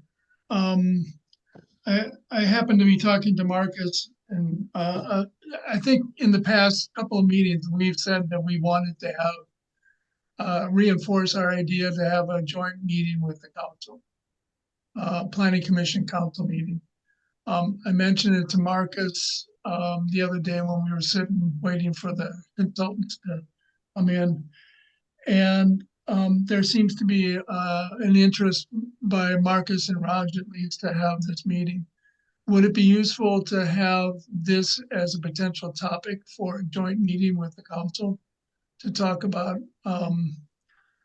you know, ways to approach this, or concerns or issues or ideas? And I would suggest that that meeting maybe be after the strategic plan is drafted, so that we have something to think about. Yes, I think I think that is a very good idea. I mean, it's been kind of something that Regina has been trying to fit in for a while. And I think now that it's already mid-November, it's it's clear that with this rental registry thing, that's kind of the next thing on the priority list. It will be after a strategic planning is done. So I think that would be a good time to do this. Yeah, I'll bring this up with Regina again. You know, the next meeting I have with her, just to, you know, start planning a time to make this happen. I think there's been a gazillion things that she's been trying to fit into these agendas, but it might just have to be a special meeting.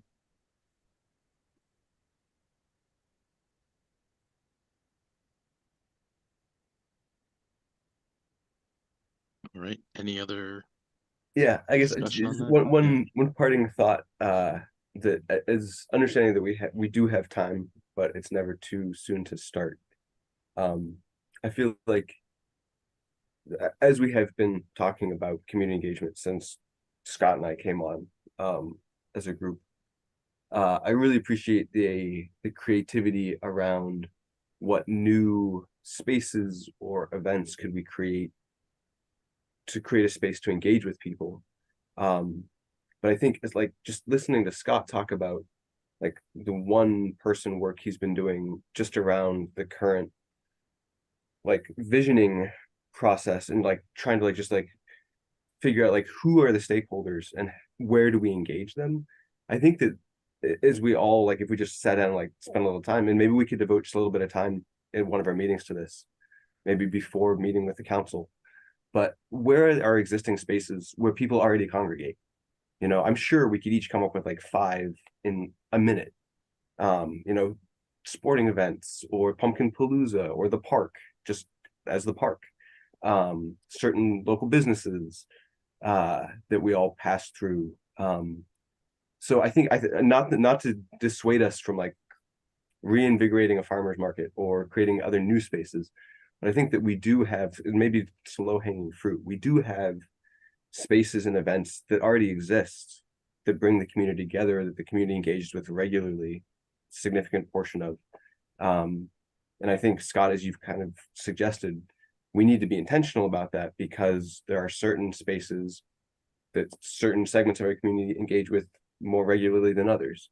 But I'm really encouraged that we haven't dropped, as a group, we haven't dropped off our interest and our intention for this community engagement piece. And I think just wanted to bring up that as part of that, I think those spaces, some of them already exist. It's definitely like we got to identify them, and then obviously there's the commitment of like who of us are going to show up, or how are we going to engage with those spaces, and that's going to take some thinking and some effort and some commitment. Yeah. I just wanted to include that in our kind of conceptualization of this piece. Yeah. especially as we move towards this comprehensive plan update. No, that's a good point. I mean, Ashley did a very good job actually of identifying a number of groups for communication outreach for the think tanks, like the Rotary, like places of worship, et cetera. There are a number of organizations that exist. Just there's no structure to get to them in a systematic way. Yeah, and I like exactly along those lines, like let's take that. Like just because, you know, so we got 25 members of the community on these 2 days, like maybe definitely less than we wanted, but like that's a starting point. Like we've hit them up once, let's hit them up again. And I do want the farmers market back.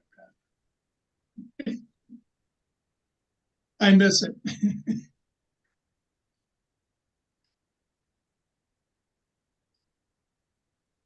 All right, moving on, we added enforcement of sign conformance to the agenda. Right. So yeah, this is an item that Regina suggested I bring up with the planning commission.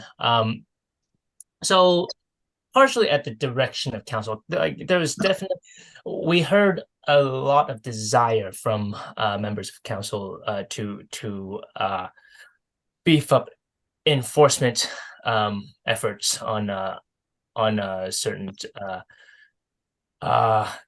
LDC issues.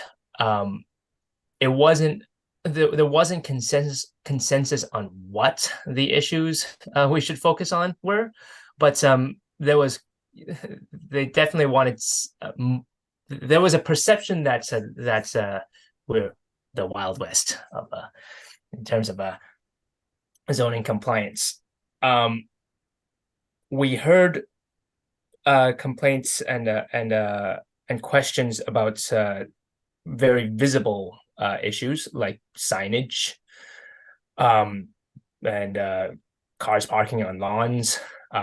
You know, in some ways, maybe not the things that impact the community the most, but it's also in something that is relatively easy for us to respond to. So, as a kind of pilot effort to do proactive enforcement instead of just waiting for complaints, we put together Jennifer put together a flyer about these about what you're allowed to put up as a business in terms of signage, temporary signage, sandwich boards, those wavy flags, and Jennifer and Terry went out I think it was last Wednesday, to along all 5 of the commercial of the major streets, and tried to get a hold of all the business owners who had non-compliant signs. I handed them some information about how they could make it compliant. It wasn't very threatening. We weren't saying we are going to fine you if you don't do this, but it said something along the lines of please fix it by this date. And Jennifer, maybe you have you can say a little bit about more how receptive people were and how many people. Yeah. Well, we visited something like around 20 or so businesses, plus or minus a little bit. Most people were receptive. Well, no, I'd say it's pretty split. Like half of people were like, "Oh, okay, well, I didn't know that. Okay, whatever. We'll see what we'll do that or not or whatever." A fair number of people reacted with simple exclamations of like, "Since when? Since when do I have to bring in my sandwich boards?" and things like that. And we just gently informed them, like, well, this is part of the municipal code and regulations. Here's where you can look it up in the LDC. If you have any concerns, you can talk to us. You can complain to city council if you think this is unreasonable or needs to be changed, things like that. There were a few people who blatantly just said, "Oh, we're not going to do that. No, I'm not going to do that. I'm not going to follow any of these. I'm not going to change." But there were a couple of places that acted immediately and were just like, "Oh, that sign's not allowed. Okay, we'll take it in right away. We'll get back to you guys about changing our sign and trying to do something else that is compliant with municipal regulations. There was one place that's like, oh, well, that sign's kind of old and worn out anyway. We'll just bring it in for the winter, and then maybe in the spring we'll do something. Think about taking it out again or doing a new sign, things like that. And then a fair number of places just seem to have just kind of ignored it and just kind of gone on doing their thing. But for the handful that actually changed things, that was really nice to see. Generally, people took the information well, so they seem a little bit more well informed. Out of the people who complained about us, speaking to them and informing about their non-compliant signs, there were none who seemed actively perturbed about it enough to try to like bring it to anyone else's attention or try to attend any meetings about it, anything like that. But we tried to make sure that everyone was aware that if they had any questions, they could ask us. If they had any objections about it, they could approach us, city council, whatever, to let us know their feelings. So, yeah, to a certain extent, we, this is this can be treated as a one-off kind of information, I guess, outreach effort. But if we are to follow up more as an enforcement effort, this, here's how it is potentially a bit of a can of worms, that and why I'm reaching out to Planning Commission right now. During the last round of land development code amendments, Regina had had on the wish list, and as not the highest priority, but something that was very important, to go over the sign regulations and make sure that they meet content neutrality requirements that are now required in response to some Supreme Court cases. You can't regulate a sign anymore based on what it says. You can rely on it. You can regulate it based on the type of sign it is, the placements of it, and the timing of when it's out. But there are limits as to what we can say. Like we can't allow some like directional signs, but not something that has a message on it, like for example. But unfortunately, that's what our LDC right now has a ton of stipulations like that. Like you're allowed an extra sign if it's for directions. If you're advertising, this is like not allowed, and so it's actually making it a little bit difficult for us to follow up with some of these folks who have had problematic signs in terms of coming up with the solution that would help, that would assist with their business activities, but be compliant. We don't need to come to any do much discussion today because it's the end of the meeting already. But we will. I think I'll be coming back with some possible ways we can move forward, and it's probably going to be along lines of like, we could really limit our enforcement activities to what there's no legal risk of.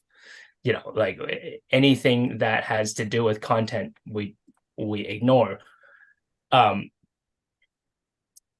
Or we could amend the LDC to strike out parts that don't really need to be there. I mean, those are the or we can amend the specific wording so that the intent of what we wanted is preserved, but we're content neutral.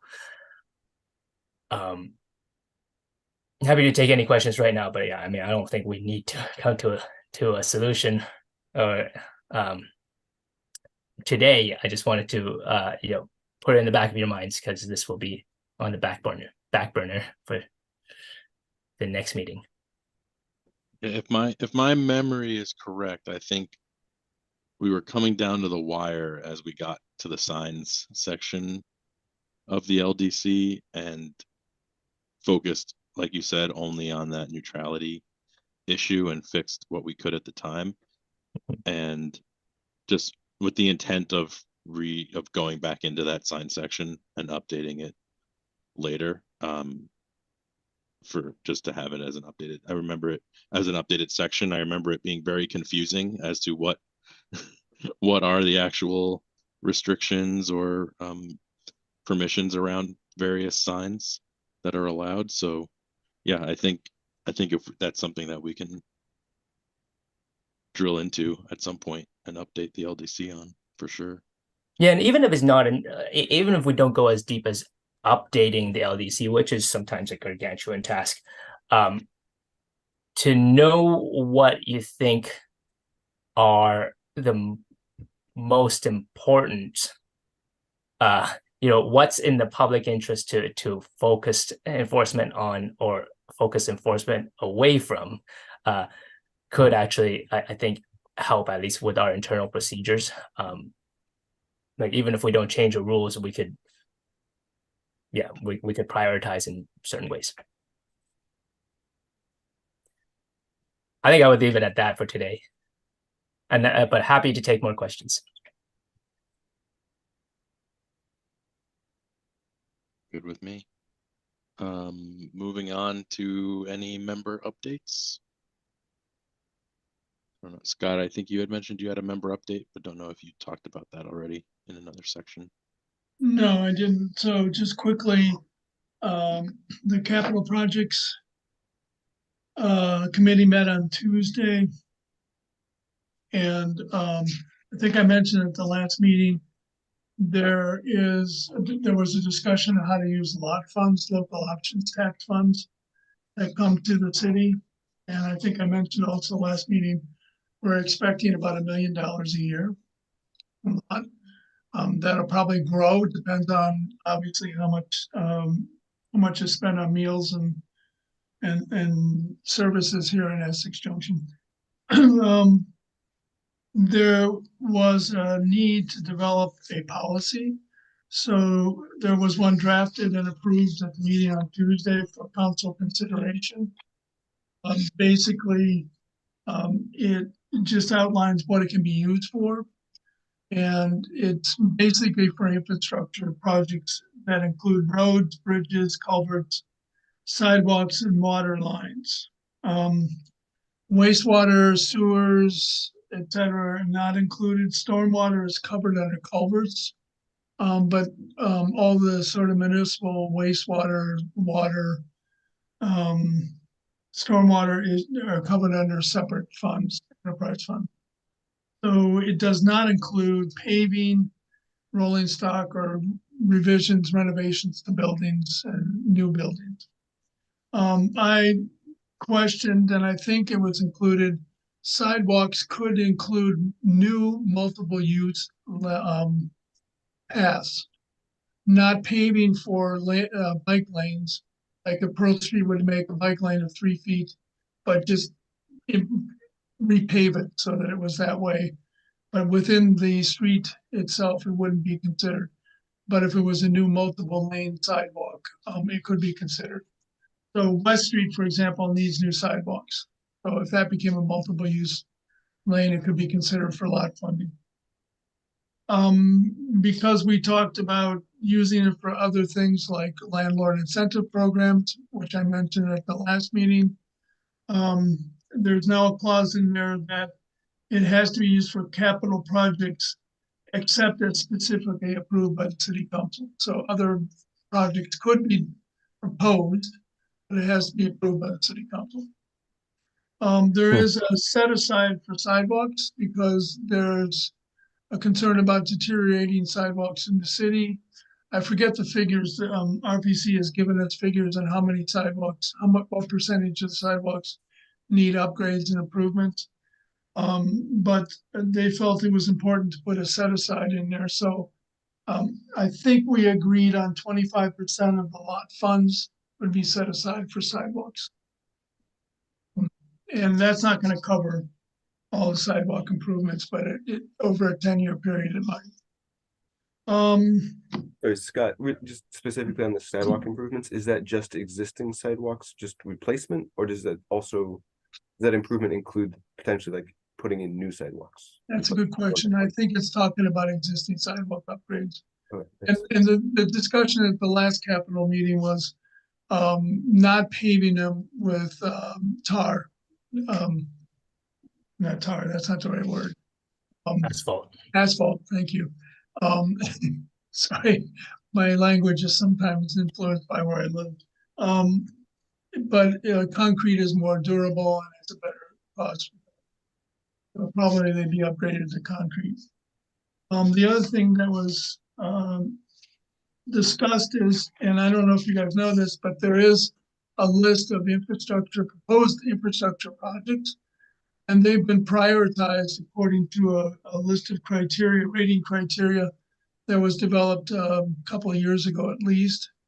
And according to the priority list, the projects that have been completed in the last year and a half is the Densmore Culvert over by the Essex Pediatric and the Community Health Center. And that road was repaved for that as well. There were 2 culverts that were upgraded. And then this year, Brickyard Culvert was upgraded and the road repaved there, primarily because it didn't make sense to upgrade the downstream and not upgrade the upstream portion. And the Main Street water line was approved and constructed this year. So those were the highest priority projects on the capitals list. If you're interested, I can share with you the list. It's about 4 pages. The total demand for infrastructure is $33 million. So you can see we don't quite have enough funds to implement all this at one time. So, Scott, there is an upcoming DRB case that might be relevant to that. I would recommend reading the staff report when that's available. This is about 2 River Streets. There's a sidewalk. There's a future sidewalk in that capital list, and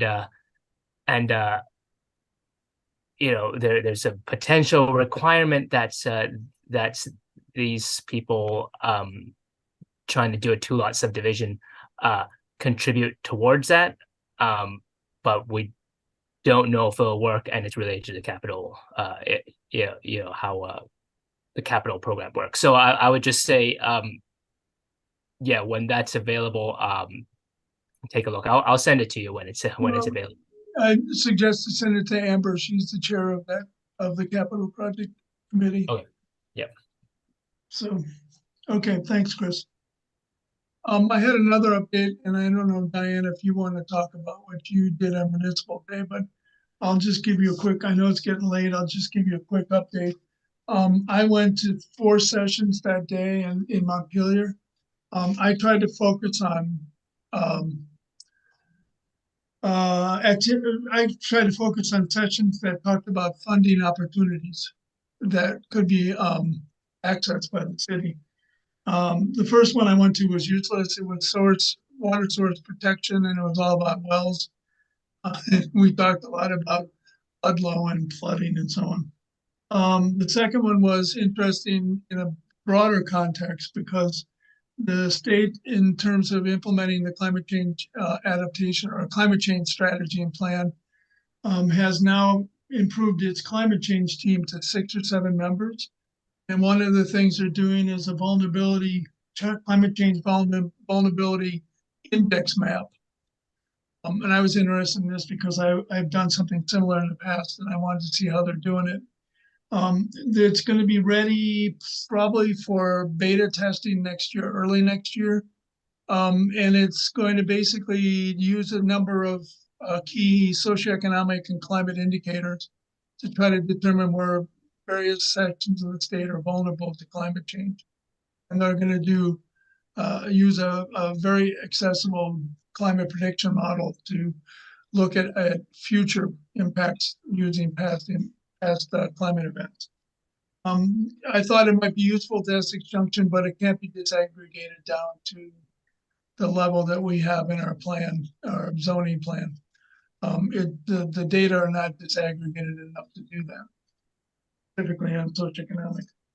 The other two sessions I went to, one was on Inflation Reduction Act funding. And there's a number of possibilities here. Unfortunately, my mind doesn't remember things very well. And it was what, 2 weeks ago now, or 3 weeks ago. And so I just have summaries here. I think I need to write this up to a certain extent and share it. There are some opportunities.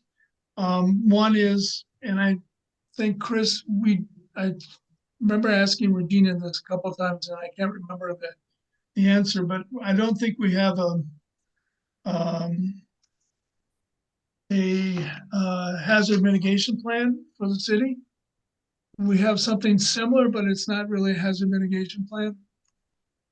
But if we don't have one, or if it needs to be updated, there's potential funding under IRA for that. There's also funding for local governments to complete unique climate plans, climate adaptation plans, up to $5 billion for grants for this. Of course, you're competing with all the local governments across the country, but you have to have a climate or an energy comprehensive plan, comprehensive energy plan that was approved by the state, and I think we do down in the village. There's a number of examples here on how this could be used, but it could be used to put up EV charging stations, for example. It could be used to develop, to do an energy assessment of municipal buildings. And I think Regina knows about this already, and I think she's looking at opportunities for that. There's also money under ARPA, which is the American Rescue Plan Act, I think it's called, that was passed. And there's funding there for potential hiring of energy coordinators if you want to do energy adaptation and energy resilience. So there's potential here for some funding. And I'll try to write this up and share it with you guys, even though I can't remember exactly what I found out. But it was useful to go to. I suggest that next year, if people are interested, it was an interesting, fun activity to be involved in. Funding's available. If you want to go, it was $35 a person. I can send all of you. So, I most of the sessions I went to involved dealing with data. There was census data, there's GIS data, there was a new GIS update. That since the last time I looked at GIS, it's incredible as to how much information can be collated with GIS to give us all kinds of information as to what our community it looks like, what our basic information, how much housing, this, that, and the next thing. It's an incredible source, and it was reinforced that don't overlook the census data or GIS data, as to how it can get the information you need to put your plans together or anything else. I did go to a session on critters.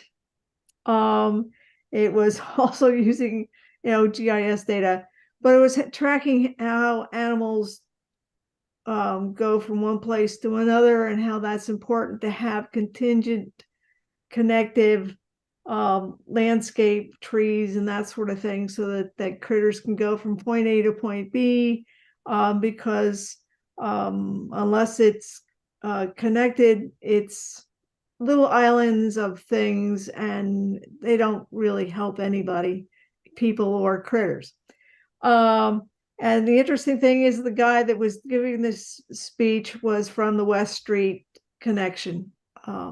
One of the pieces that's important to know is that this was done by Agency of Natural Resources. And I got an email, which I think I will forward to the PC address so that everybody gets it. They say that they're constantly updating the information from this coursework.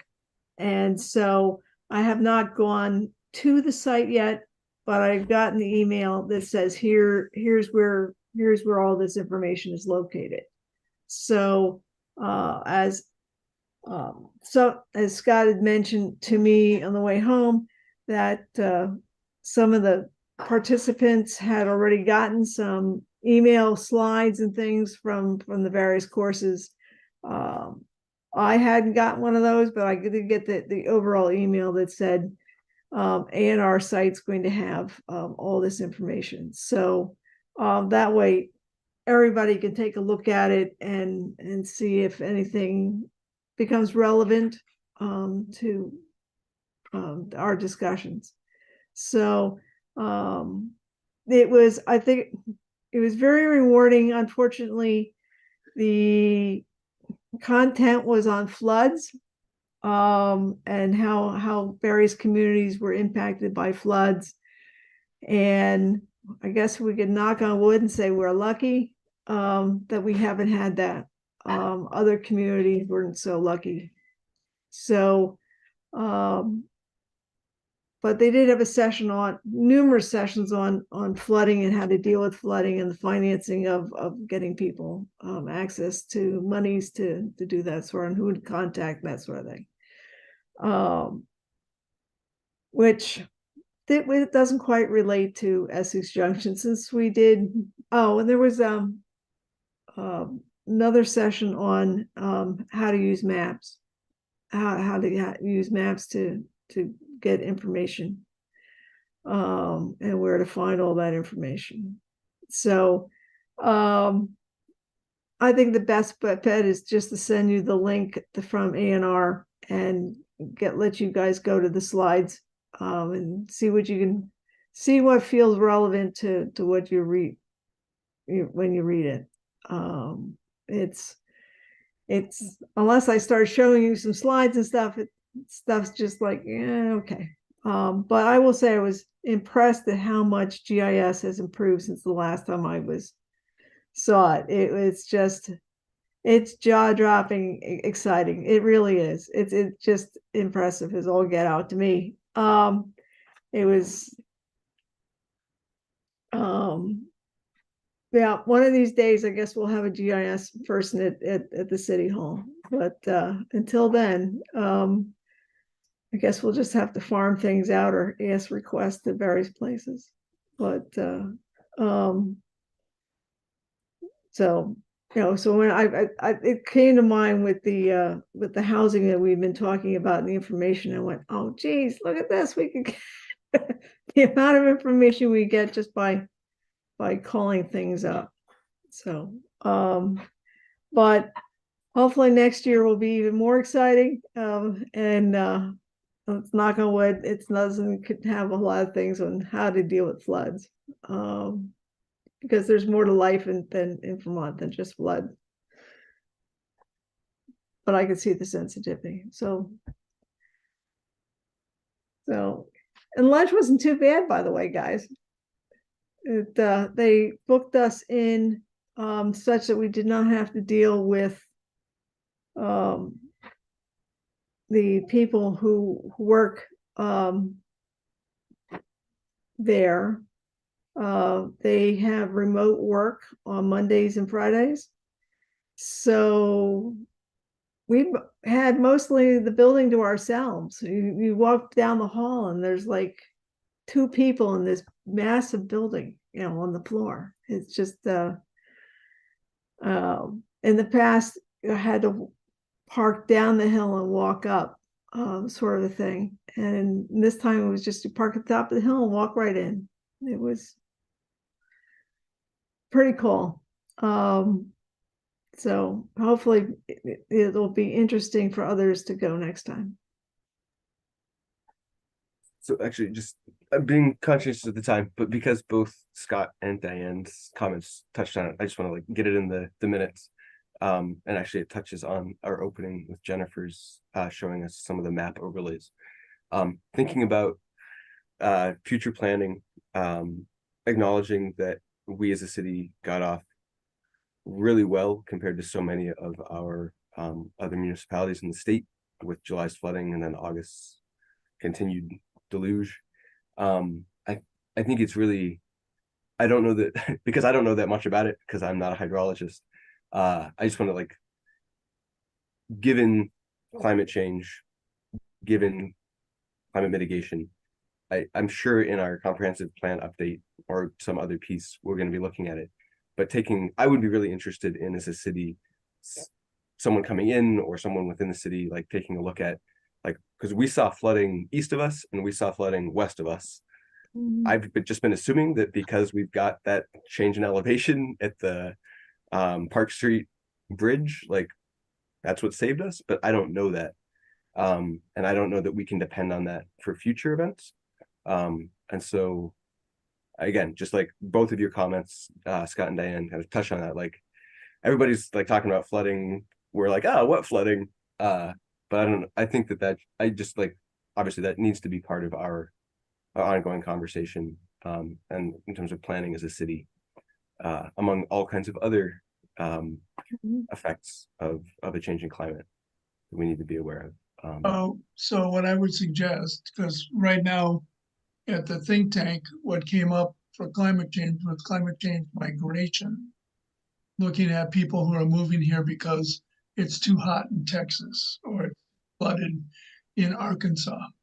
And there wasn't, I don't remember, Jennifer and Chris, any specific mention of climate change adaptation in the 20 drivers that came up. So what I would suggest is December 9th, Champlain Valley Exposition. Make sure you go there and you get your ideas down. No matter, I don't know what the format is yet, but we got to make sure that what we want to see in the strategic plan gets recorded, because otherwise it's not going to be in there.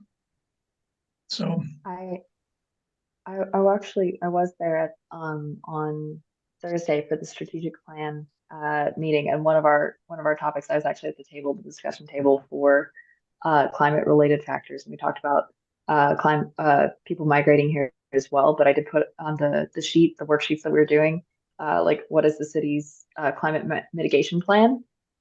So I wrote it down. I don't know how far it got into the process. At least there's some comment to that effect already entered into the system. yeah, I remember I was at that table. Yeah, we were there. So Elijah, as to the flooding and such, if you remember what went on in Densmore Drive, and that it got washed out due to Indian Brook coming through, a lot of that work was due to flooding. Okay, so our flooding plain maps had just been, I thought we just upgraded them like a year or two before that. So that might be the 2014 or whatever. And so that plan was put together to do the up work and the down work of the stream and get those culverts done because things got washed out. The floodplain with the other part is the Winooski River as it goes next to Wickham Farms, and farmland being wonderful, floodplain sort of thing that's down there. So, yeah, I mean, that's why we got off, because we had already fixed a lot of that floodplain and the elevation. One of the pieces of work that was due to floodplains and whatnot was actually up on Main Street near Taft, and up the hill there at Fairview Farms. That work there was due to flooding, and that's why that was being corrected.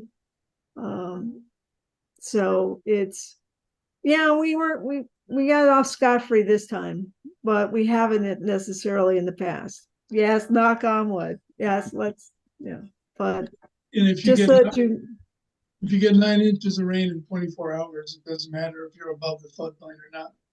You're still going to get flooded. So we don't know what it's going to look like, but we could be looking at storms that are that intense. So anyway, go to the fairgrounds, everybody.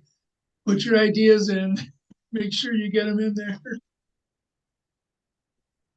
All right, it's 9 o'clock. I'm gonna say let's move forward to the staff updates if there are any. Great. Oh, Then we Chris, have- you're muted for that. I don't have any additional updates. Yep, I think we covered everything. Great. Then we just need a motion to adjourn. I move that we adjourn. I think that was a second from Elijah. Okay. All right. All in favor of adjourning the meeting, say aye. Aye. Aye. All opposed? All right. Meeting is officially adjourned 9:01 p.m.